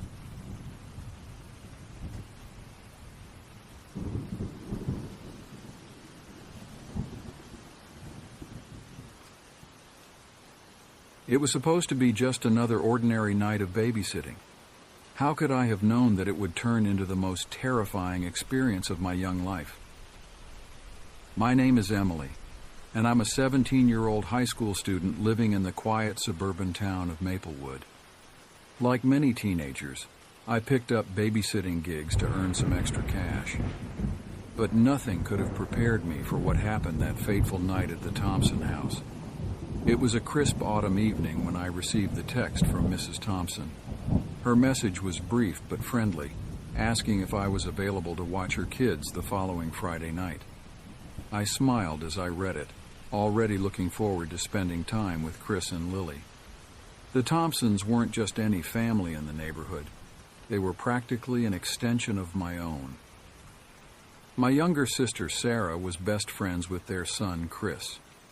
At 10 years old, Chris was a bundle of energy with a mischievous glint in his eye that reminded me of my own brother at that age. But it was his little sister, Lily, who had truly captured my heart. Lily was only 6, a tiny pixie of a girl with golden curls and the biggest blue eyes you've ever seen. From the moment I first met her, I was smitten. She had this way of looking at you like you were the most important person in the world, and her giggle was infectious. Whenever I babysat for the Thompsons, Lily would follow me around like a little shadow, hanging on my every word and begging me to play dolls or dress up with her. I quickly texted Mrs. Thompson back, confirming that I was free and happy to watch the kids. She responded almost immediately with the details. She'd be going out for dinner with friends and wouldn't be back until late. It was nothing out of the ordinary, and I was genuinely looking forward to it. The rest of the week passed in a blur of classes, homework, and after-school activities. Before I knew it, Friday had arrived. I remember standing in front of my closet that afternoon, deliberating over what to wear. It might seem silly now, given what was to come, but at the time my biggest concern was whether to go with my favorite cozy sweater or a more practical t-shirt for playing with the kids. I settled on the sweater, a soft, oversized thing in a warm shade of burgundy, paired with my most comfortable jeans and sneakers. As I braided my long dark hair, I caught sight of my reflection in the mirror. Green eyes stared back at me, filled with the confidence of youth. I had no idea that in just a few hours, those same eyes would be wide with terror. Grabbing my phone and a backpack filled with some books and art supplies for the kids, I headed downstairs. My mom was in the kitchen preparing dinner for the rest of the family. "Heading out, sweetie?" she asked, looking up from the vegetables she was chopping. "Yeah, babysitting for the Thompsons tonight," I replied, snagging an apple from the fruit bowl. "I probably won't be back until late." My mom nodded, a small frown creasing her forehead. "Just be careful, okay? It's supposed to storm later." I rolled my eyes good-naturedly. "Mom, the Thompson house is literally 2 streets over. I think I'll survive." She chuckled, shaking her head. I know. I'm just being a mom. Have fun and call if you need anything." With a quick hug and a promise to text when I got there, I was out the door. The air outside was cool and crisp, carrying the scent of fallen leaves and wood smoke. As I walked down our tree-lined street, I noticed dark clouds gathering on the horizon. Maybe my mom was right about that storm. The walk to the Thompson house was short and familiar. I'd made this trip countless times before, both for babysitting and just to hang out. Their house was a beautiful Victorian-style home, painted a cheery yellow with white trim. As I approached, I could see warm light spilling from the windows, creating a cozy, inviting atmosphere. I climbed the porch steps and rang the doorbell, hearing the muffled chimes echo inside. Moments later, the door swung open, revealing Mrs. Thompson. She was dressed elegantly in a black cocktail dress, her blonde hair swept up in a stylish updo. "Emily, thank you so much for coming," she said warmly, ushering me inside. "The kids are so excited you're here." No sooner had the words left her mouth than I heard the thunder of little feet on the stairs. Chris appeared first, taking the steps 2 at a time in his eagerness. "Emily!" he shouted, launching himself at me for a hug. I laughed, catching him and ruffling his hair. "Hey, buddy! Ready for some fun tonight?" He nodded enthusiastically, already starting to ramble about a new video game he wanted to show me. But my attention was quickly drawn to the small figure that had appeared at the top of the stairs. Lily stood there in her favorite princess nightgown, her blonde curls a messy halo around her head. When she saw me, her entire face lit up with a smile that could melt the coldest heart. "Emmy!" she squealed, carefully making her way down the stairs. I knelt down, opening my arms, and she flew into them, burying her face in my neck. "Hey there, little fairy," I murmured, using the nickname I'd given her long ago. "I missed you." Mrs. Thompson watched our reunion with a fond smile. "As you can see, they're thrilled you're here. I've left money for pizza on the kitchen counter, and all the emergency numbers are on the fridge. I should be back around midnight, but I'll text if I'm running late." I nodded, already well-versed in the routine. "We'll be fine, Mrs. Thompson. Have a great time tonight." She thanked me again, kissed both kids goodbye, and with a final wave was out the door. As it closed behind her, I turned to Chris and Lily, grinning. "All right, Munchkins, who's ready for some fun?" Their excited cheers filled the house, and I felt a surge of affection for these kids I'd come to love so much. If only I had known then what the night had in store for us. Maybe I would have grabbed them both and run far, far away from that house. But hindsight, as they say, is 20/20ths. And so, blissfully unaware of the horrors that awaited us, I led Chris and Lily into the living room to begin what I thought would be just another night of games, laughter, and innocent fun. Little did I know that by the end of the night my entire world would be turned upside down, and I would question everything I thought I knew about reality. The stage was set, the players were in place, and the nightmare was about to begin. The first few hours of the evening passed in a whirlwind of activity. Chris was eager to show me his progress in the latest Minecraft world he'd been building, so we all gathered around the family computer in the den. I sat in the chair with Lily perched on my lap and Chris standing beside us, excitedly pointing out all the new features he'd added since I'd last seen it. "Look, Emily, I built a huge castle with a moat and everything," Chris exclaimed, his fingers flying over the keyboard as he navigated through his virtual world. I made appropriately impressed noises, genuinely amazed at the creativity and effort he'd put into his creation. Lily, not wanting to be left out, kept trying to grab the mouse. "I want to play too," she insisted, her little face scrunched up in determination. "How about we take turns?" I suggested, always the diplomat. "Chris can show us his world for a little bit longer, and then we can switch to a game we can all play together. Sound fair?" Both kids agreed, though Lily's pout suggested she wasn't entirely satisfied with the arrangement. To distract her, I started pointing out different aspects of Chris's world, asking her what she thought about them. Soon enough, she was just as engaged as her brother, gasping in delight when Chris showed us the unicorn stable he'd built, especially for Lily.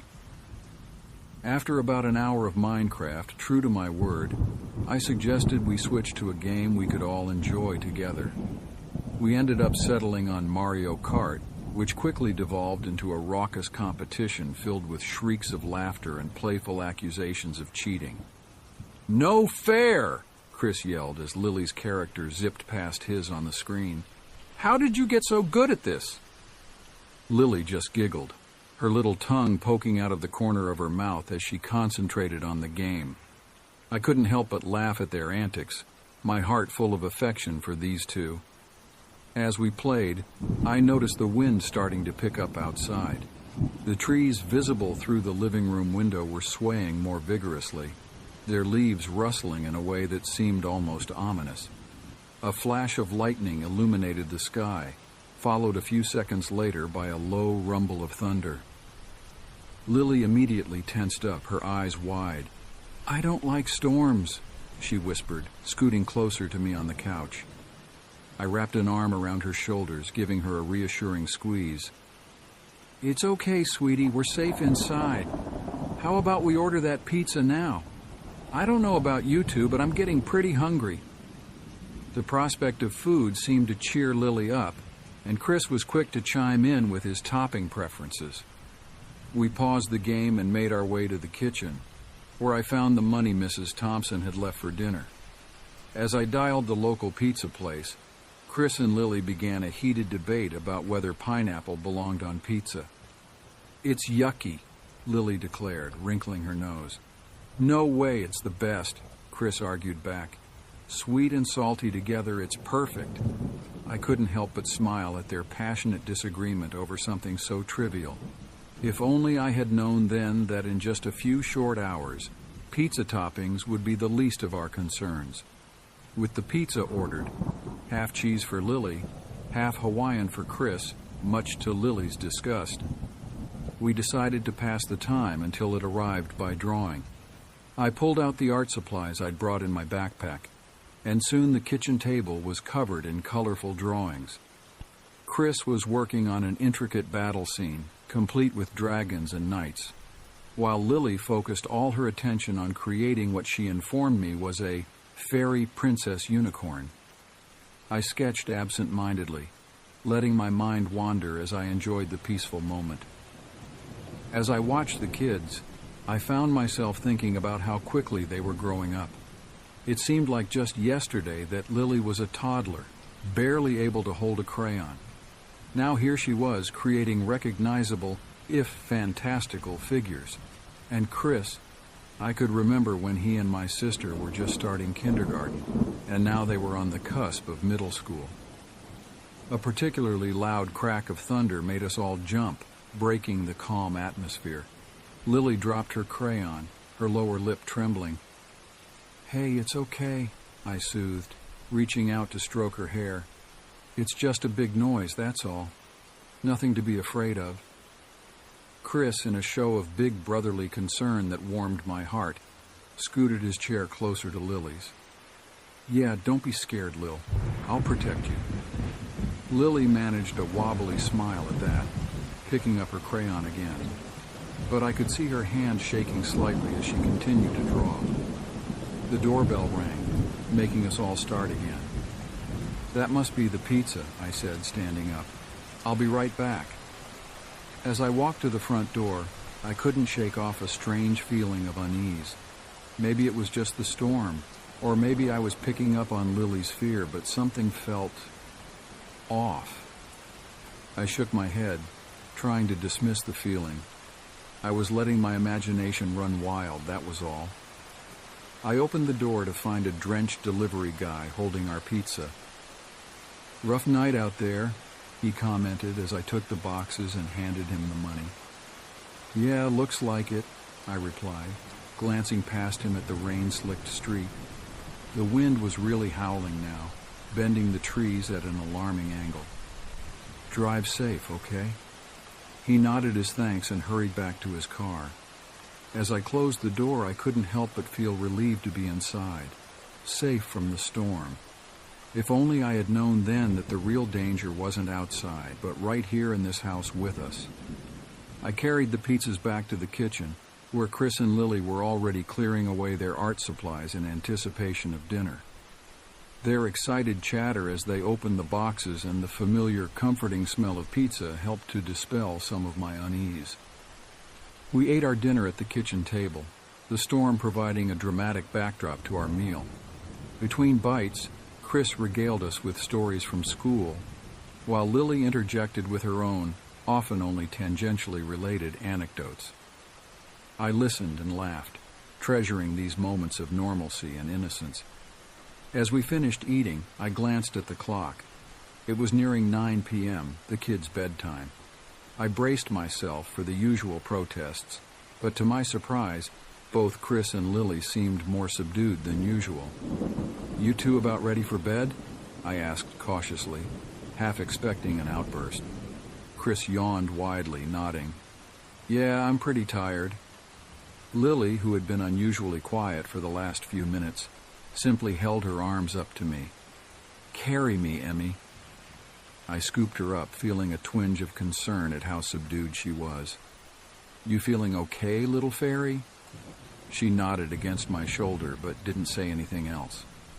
Chris trudged up the stairs ahead of us, his usual boundless energy seeming to have deserted him. As I helped them both get ready for bed, I couldn't shake the feeling that something wasn't quite right. Both kids were far too compliant. None of their usual stall tactics or pleas for just 5 more minutes. I told myself it was probably just the excitement of the evening combined with the storm that had worn them out, but a nagging voice in the back of my mind whispered that there was more to it than that. I tucked Lily into bed first, smoothing her curls back from her forehead. "Sweet dreams, little fairy," I murmured, pressing a kiss to her cheek. She grabbed my hand as I turned to leave. "Emmy?" Her voice was small, almost scared. "Can you leave the light on?" "Of course, sweetheart," I assured her, flicking on her bedside lamp. "I'll be right downstairs if you need anything, okay?" She nodded, her eyes already drooping closed. I lingered in the doorway for a moment, watching her. In the soft glow of the lamp, she looked so small, so vulnerable. A fierce wave of protectiveness washed over me. Next, I checked on Chris. He was already in bed, his eyes closed, but I could tell from his breathing that he wasn't asleep yet. "You okay, buddy?" I asked softly. He opened one eye, peering at me. "Yeah, just tired. Good night, Emily." "Good night, Chris. Sleep well."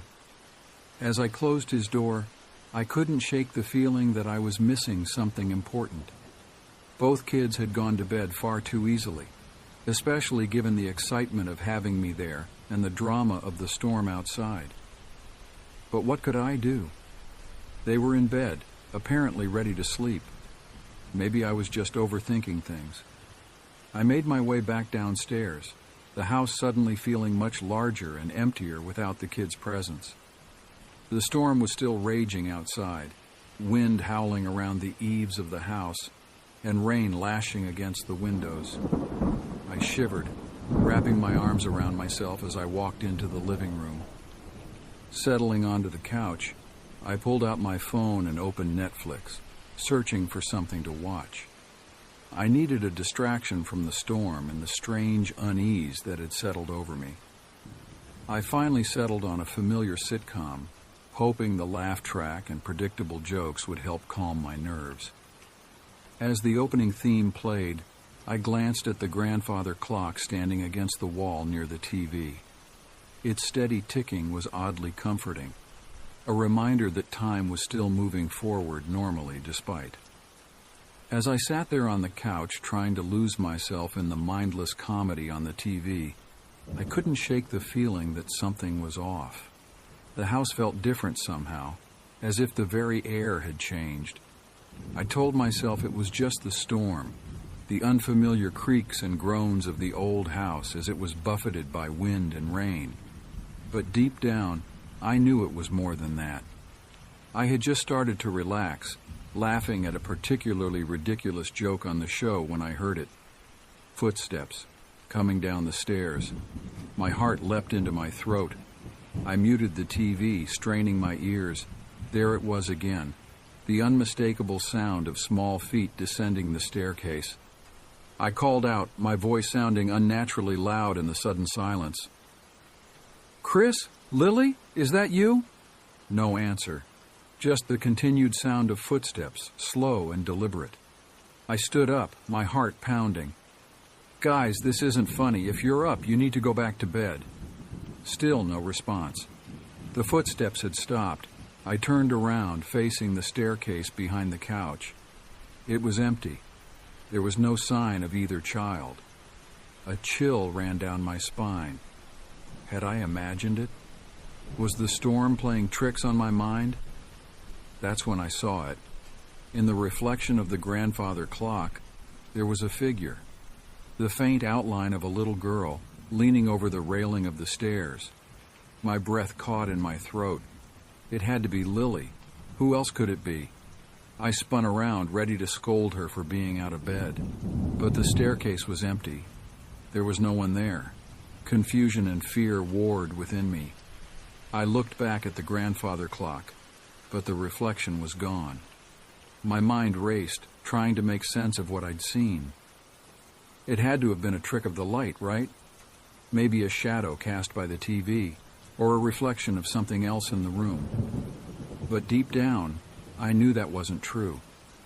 What I'd seen had been clear, unmistakable. A little girl leaning over the railing, a girl who wasn't there when I turned around. I stood there, frozen, for what felt like an eternity. The only sound was the ticking of the grandfather clock and the storm raging outside. Finally, I forced myself to move. I had to check on the kids.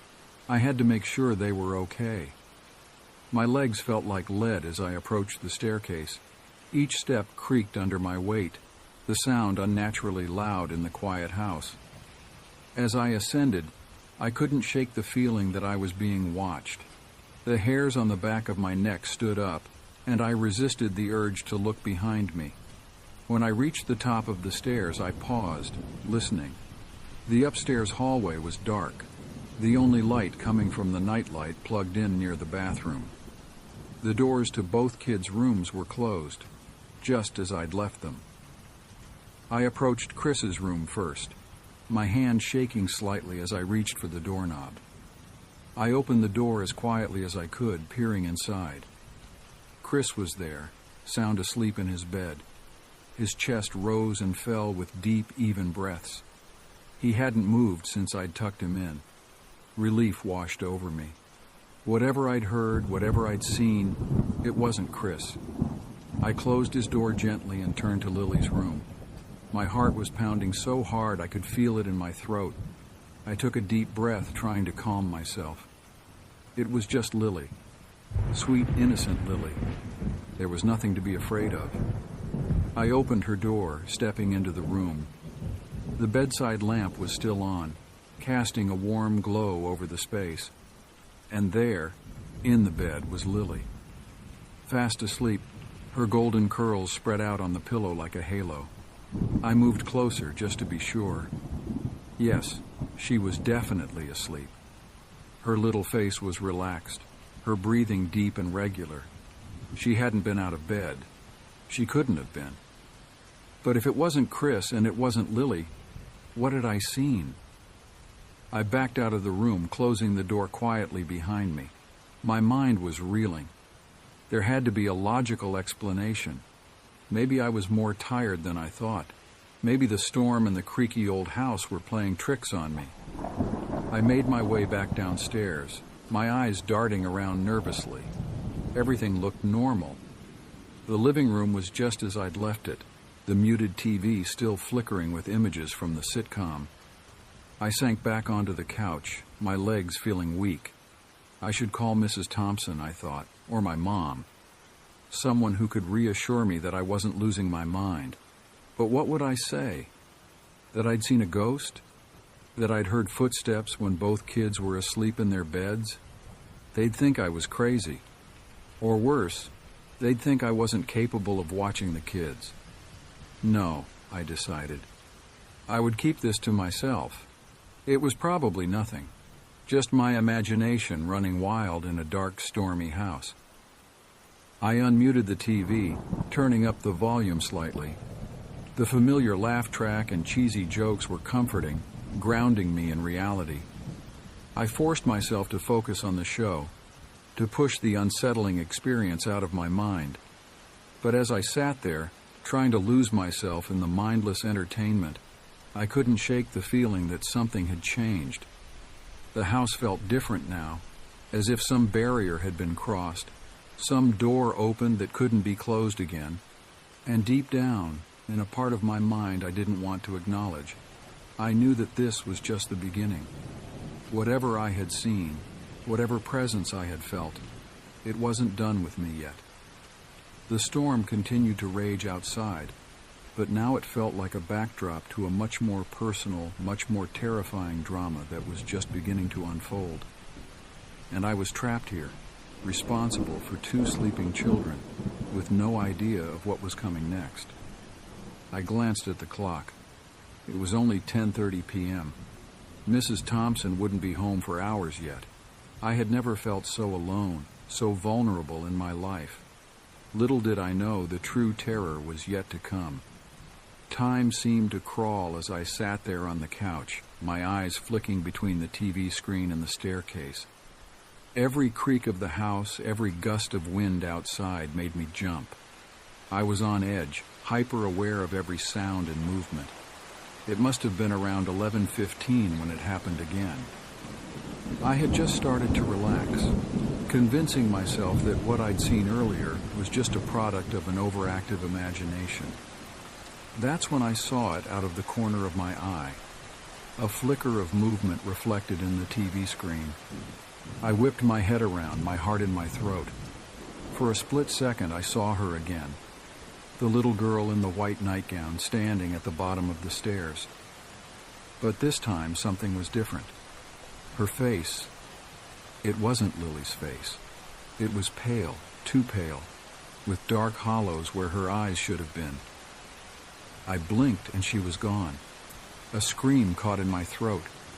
This couldn't be happening. It wasn't real. It couldn't be real. With shaking hands, I grabbed my phone. I needed to call someone, anyone. But as I looked at the screen, my blood ran cold. No signal. How could there be no signal? I always had perfect reception in this house. That's when the lights started to flicker. It was subtle at first, just a slight dimming that I might not have noticed if I hadn't been so on edge. But it quickly became more pronounced. The lights pulsed, growing brighter and then dimmer in an uneven rhythm that made my eyes hurt. And then I heard it, a soft, lilting melody drifting down the stairs. It sounded like a music box. But the Thompsons didn't own a music box, at least not one that I'd ever seen. The tune was haunting, a slow, melancholy version of Rockabye Baby that made my skin crawl. It seemed to be coming from upstairs, from the direction of Lily's room. Lily, Chris, the kids. I had to check on them. Every instinct screamed at me to run, to get out of the house, but I couldn't leave the children. Whatever was happening, whatever I was experiencing, I had to make sure they were safe. I forced myself to stand, my legs shaking so badly I could barely walk. The music grew louder as I approached the stairs, the lights continuing their eerie dance of brightness and shadow.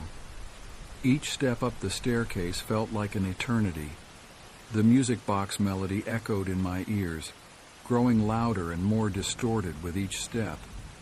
By the time I reached the top of the stairs, it had changed. What had started as a lullaby now sounded discordant and wrong, as if the music box was broken or playing backwards. The upstairs hallway was dark, the nightlight now flickering weakly. Shadows seemed to move and writhe on the walls, cast by nothing I could see. The air felt thick, oppressive, making it hard to breathe. I moved towards Lily's room first, drawn by the music that seemed to be emanating from behind her closed door. My hand shook as I reached for the doorknob. It was ice cold to the touch, so cold it almost burned. I pushed the door open, holding my breath. Lily's room was bathed in an unnatural bluish light. The bedside lamp was off, but there was a glow coming from somewhere. It took my eyes a moment to adjust, to make sense of what I was seeing. Lily was sitting up in bed, her eyes wide open and staring straight ahead. But she wasn't looking at me. She was looking at the far corner of the room, where a small antique music box sat on her dresser. A music box I had never seen before. The lid of the box was open, and a tiny ballerina figure spun slowly inside. This was the source of the music, the haunting melody that now filled the room. But how? Where had it come from? "Lily," I whispered, my voice barely audible over the music. "Lily, honey, are you okay?" She didn't respond, didn't even blink. It was as if she was in some kind of trance. I moved closer to her bed, reaching out to touch her shoulder. "Lily, please, you're scaring me. Say something." As my hand made contact with her, several things happened at once. The music stopped abruptly, plunging the room into an eerie silence. The blue glow intensified, becoming almost blinding, and Lily's head snapped around to look at me. But the eyes that met mine weren't Lily's. They were black, endless pits of darkness that seemed to go on forever, and when she opened her mouth to speak, the voice that came out wasn't hers either. "She's ours now," the thing that wasn't Lily said, in a voice that sounded like many voices speaking at once. "And soon you will be too." I stumbled backwards, a scream tearing from my throat. This couldn't be happening. This couldn't be real. I turned to run, to get help, to do something. But as I reached the doorway, I came face to face with the little girl I'd seen earlier. She stood there, blocking my exit, her pale face twisted into a grotesque smile that was far too wide for her small face.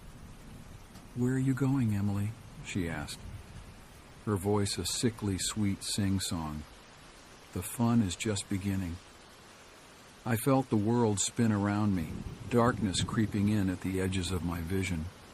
The last thing I saw before I lost consciousness was the little girl's face, those dark, empty eyes boring into mine. And then, mercifully, everything went black. I don't know how long I was unconscious. When I finally came to, I was lying on the floor of Lily's room, the cold hardwood pressing against my cheek. For a moment I was disoriented, unsure of where I was or what had happened. Then it all came rushing back. The ghostly girl, the music box, Lily's black eyes. I sat up with a gasp, my heart pounding. The room was dark now, the eerie blue glow gone. The music box sat innocently on the dresser, closed and silent. And Lily was asleep in her bed, looking for all the world like nothing had happened. Had it all been a dream? Some kind of stress-induced hallucination? I stumbled to my feet, my legs shaky. I had to check on Chris. I had to make sure he was okay. As I moved towards the door, a floorboard creaked under my foot.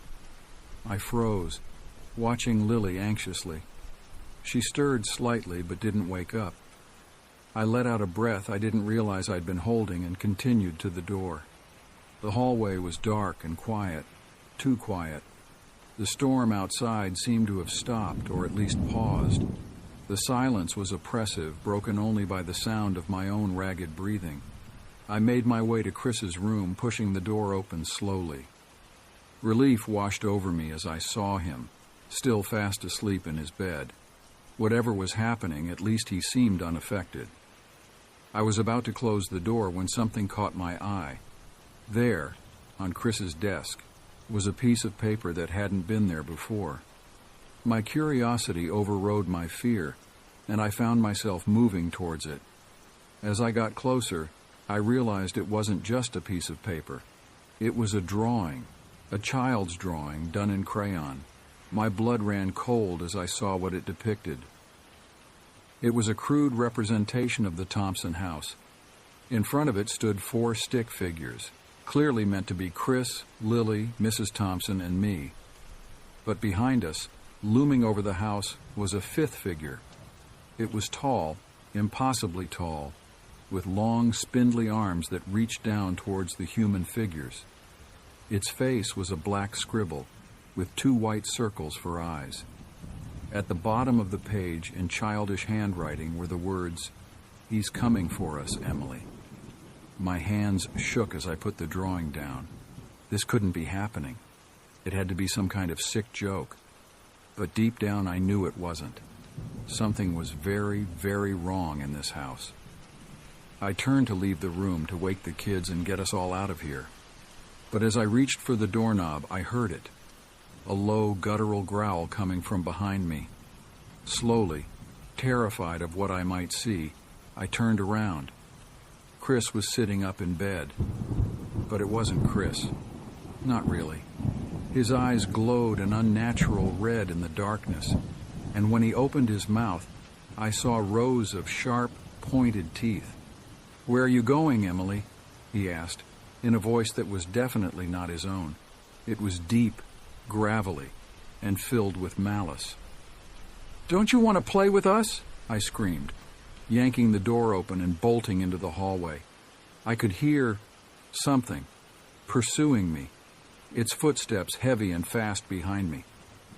I ran for the stairs, my only thought to get out of the house. But as I reached the top of the staircase, I skidded to a halt. The little girl in the white nightgown was there, blocking my path. She smiled up at me, that too wide grin splitting her face. "Leaving so soon?" she asked, her voice echoing strangely. "But we're just getting started." I felt a presence behind me and spun around. The thing that looked like Chris was there, its red eyes gleaming in the darkness. And next to it, Lily. Or what had once been Lily. Her golden curls were now matted and tangled, her sweet face twisted into a mask of malevolence. They advanced on me slowly, backing me up against the railing of the stairs. "What do you want?" I managed to choke out, terror making my voice shake. The three figures spoke in unison, their voices blending into a horrifying chorus. "We want you, Emily. We want your fear, your pain, your soul." I felt the railing give way behind me, rotted wood crumbling under my weight. As I fell backwards, time seemed to slow down. I saw the triumphant grins on the faces of the things that had once been Chris and Lily. I saw the ghostly girl's eyes, black pits of nothingness, and behind them all I saw a tall, shadowy figure, its long arms reaching out towards me. Then I was falling, tumbling down the stairs in a whirlwind of pain and terror. The last thing I heard before everything went black was that awful, discordant music box melody. I awoke to the sound of someone calling my name. "Emily? Emily, can you hear me?" The voice sounded distant, muffled, as if I was underwater. I struggled to open my eyes, my whole body aching. When I finally managed it, I found myself looking up at Mrs. Thompson's worried face. "Oh, thank God," she breathed, relief evident in her voice. "I was about to call an ambulance. What happened?" I blinked, trying to make sense of my surroundings. I was lying at the bottom of the stairs, Mrs. Thompson kneeling beside me. The house was quiet, normal, no sign of the horrors I had experienced. I don't know," I mumbled, wincing as I tried to sit up. "I must have fallen down the stairs." Mrs. Thompson helped me to my feet, her brow furrowed with concern. "You're lucky you didn't break your neck. Are you sure you're okay? Maybe we should get you checked out at the hospital." I shook my head, instantly regretting it as pain lanced through my skull. "No, I'm fine. Just a bit bruised, I think." I paused, hesitating before asking the question I was dreading the answer to. How are the kids?" "Fast asleep," Mrs. Thompson replied. "I just checked on them. They didn't even stir when I came in." Relief washed over me, quickly followed by confusion. Had it all been a dream? Some kind of nightmare brought on by hitting my head? But it had felt so real. The music box, the ghostly girl, the twisted versions of Chris and Lily. I could still hear their voices, still see their distorted faces. "Emily?" Mrs. Thompson's voice broke through my thoughts. "Are you sure you're all right? You look pale." I forced a smile. "I'm fine, really, just a bit shaken up. I think I just need some rest." She didn't look entirely convinced, but nodded. "All right, if you're sure. Let me drive you home at least." I agreed, grateful for the offer. As we walked to her car, I couldn't help but glance back at the house. It looked normal, peaceful even. But for a split second, I could have sworn I saw a pale face watching us from an upstairs window. I shuddered and quickly looked away. It was over. It had to be over. The drive home was a blur. Mrs. Thompson's concerned questions washed over me, and I answered on autopilot, my mind still reeling from the night's events. When we pulled up in front of my house, she insisted on walking me to the door. "Get some rest," she said, giving my shoulder a gentle squeeze. "And please call me if you need anything. I feel terrible about this." I assured her I would be fine and watched as she drove away. As soon as she was out of sight, I fumbled for my keys with shaking hands. I needed to get inside, to be somewhere safe and familiar. But as I pushed open the front door, I froze. There, sitting on the hall table, was a small antique music box, the same music box I had seen in Lily's room. And as I stood there, paralyzed with fear, its lid slowly began to open. My heart pounded in my chest as I stared at the music box, its lid slowly creaking open. The familiar, haunting melody began to play, filling the quiet hallway with its eerie notes. I wanted to run, to slam the door and flee into the night, but my feet seemed rooted to the spot. As the music played, the air around me grew colder. My breath came out in visible puffs, despite it being a warm summer night. The lights in the hallway flickered, casting dancing shadows on the walls. And then I saw her. The little girl in the white nightgown appeared at the top of the stairs, her pale face emotionless as she stared down at me. Slowly, deliberately, she began to descend, one step at a time. "No," I whispered, my voice hoarse with fear. "This isn't real. You're not real." The girl's lips curled into that too-wide smile I remembered from the Thompson house.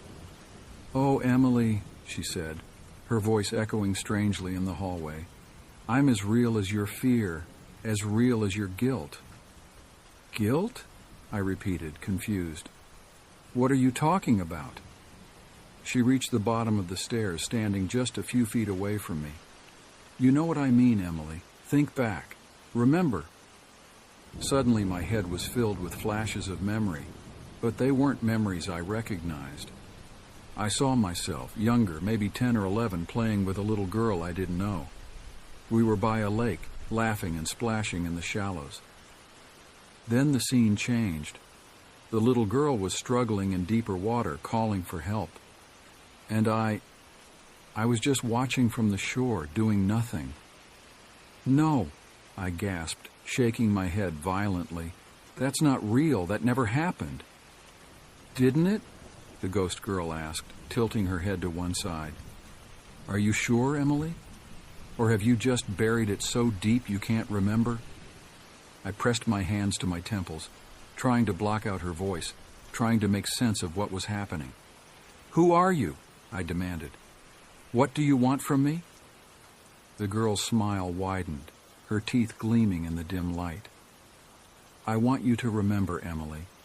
I want you to face what you've done. And then, I want you to join us." As she spoke, more figures appeared behind her.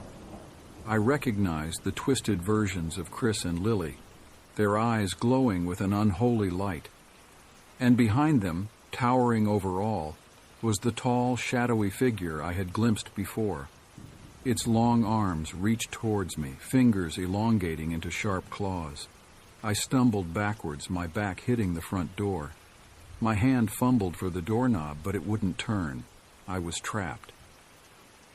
The ghost girl took another step towards me, the others following in her wake. "It's time, Emily," she said, her voice now a chorus of many. "Time to pay for your sins." As they advanced, the music from the box grew louder, more distorted. The walls of the hallway seemed to warp and twist, reality bending around us. I could feel the darkness pressing in, threatening to swallow me whole.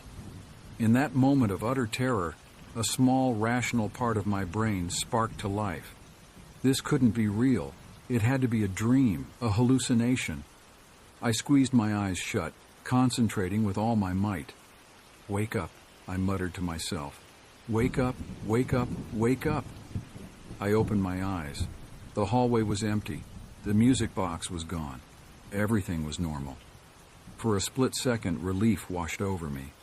But then I heard it. A soft giggle from upstairs. the creak of a floorboard.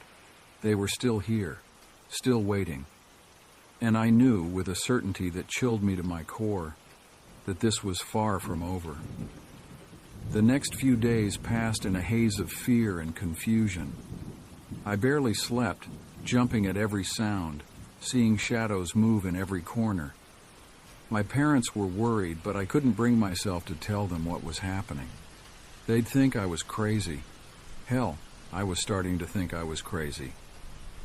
I avoided the Thompsons, making excuses when Mrs. Thompson called to check on me. The thought of facing Chris and Lily, of not knowing if I'd see their normal faces or those twisted, demonic versions, was more than I could bear. But I couldn't avoid the questions that plagued me.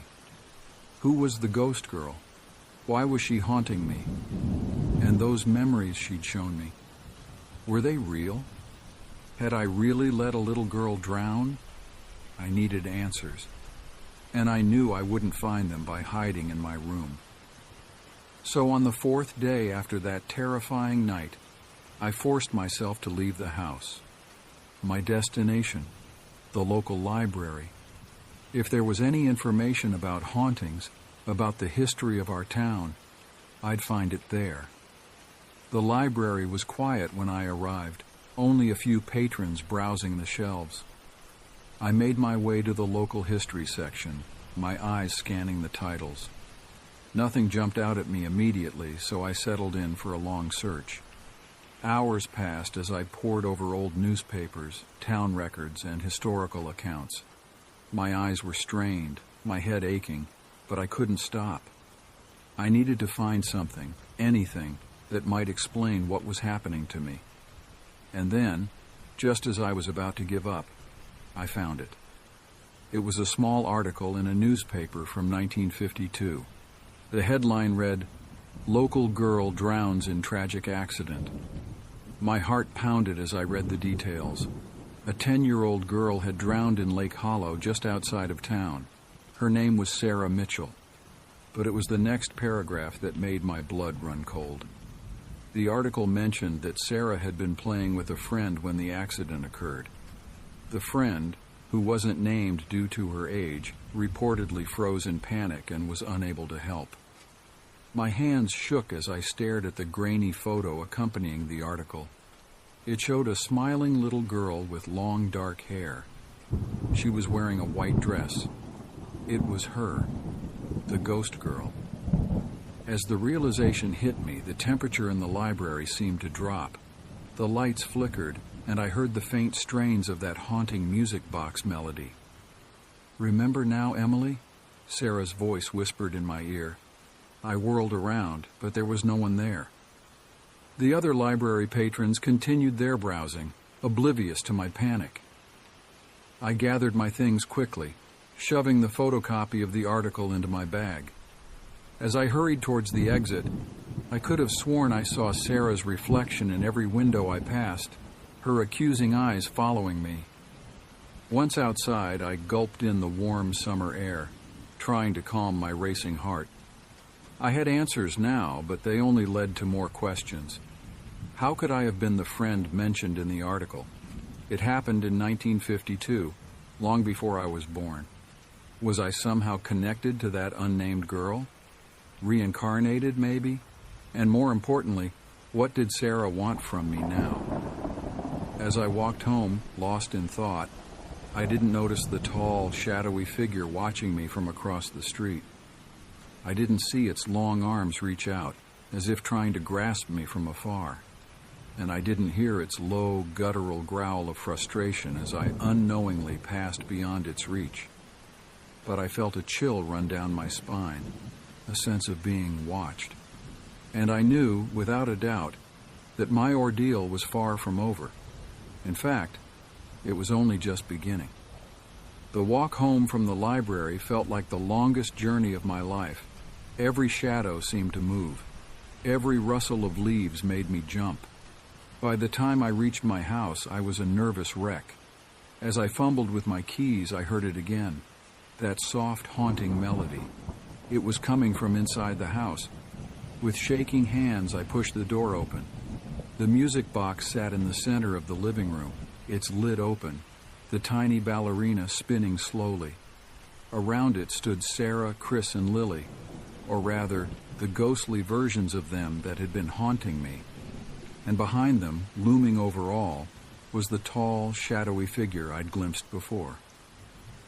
"Welcome home, Emily," Sarah said, her voice echoing strangely in the room. "Are you ready to face your past?" I swallowed hard, clutching the newspaper article in my hand. "I don't understand," I said, my voice barely above a whisper. "How can I be responsible for something that happened before I was born?" Sarah's eyes flashed, and suddenly the room around us changed. We were no longer in my living room, but on the shores of a lake. The sun was shining, and I could hear the laughter of children playing.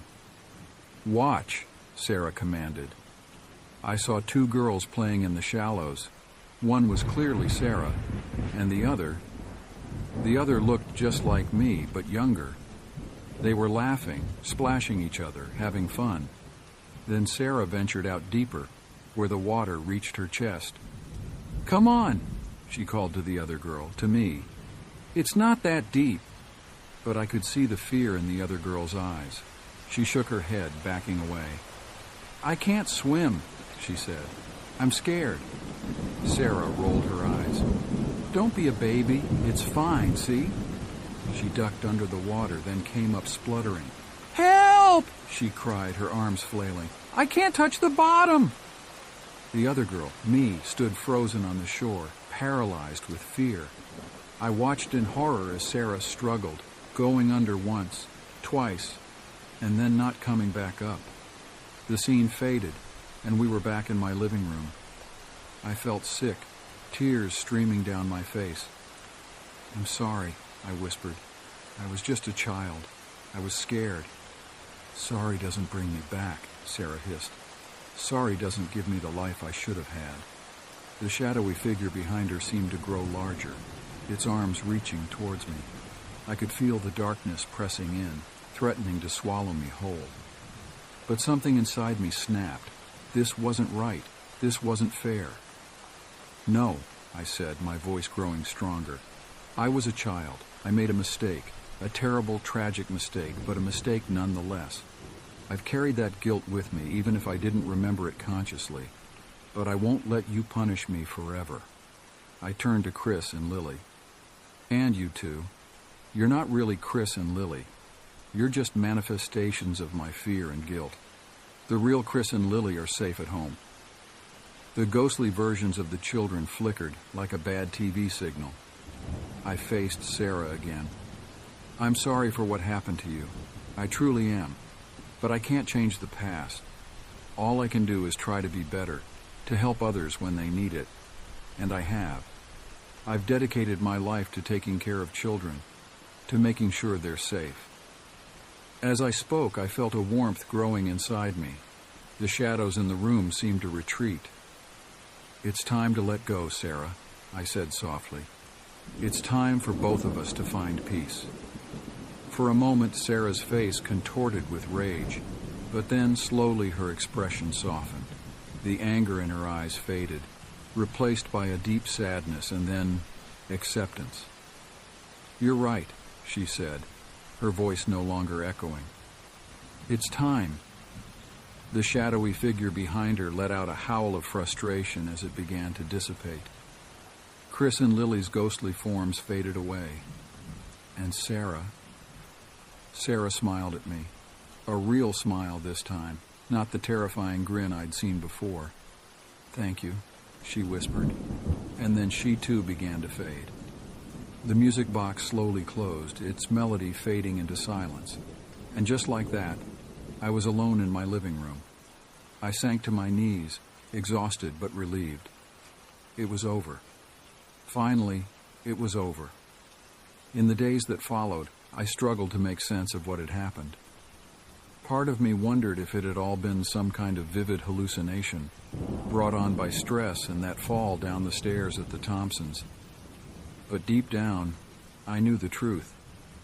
The experience had been real as the newspaper article I still had, documenting Sarah's tragic death all those years ago.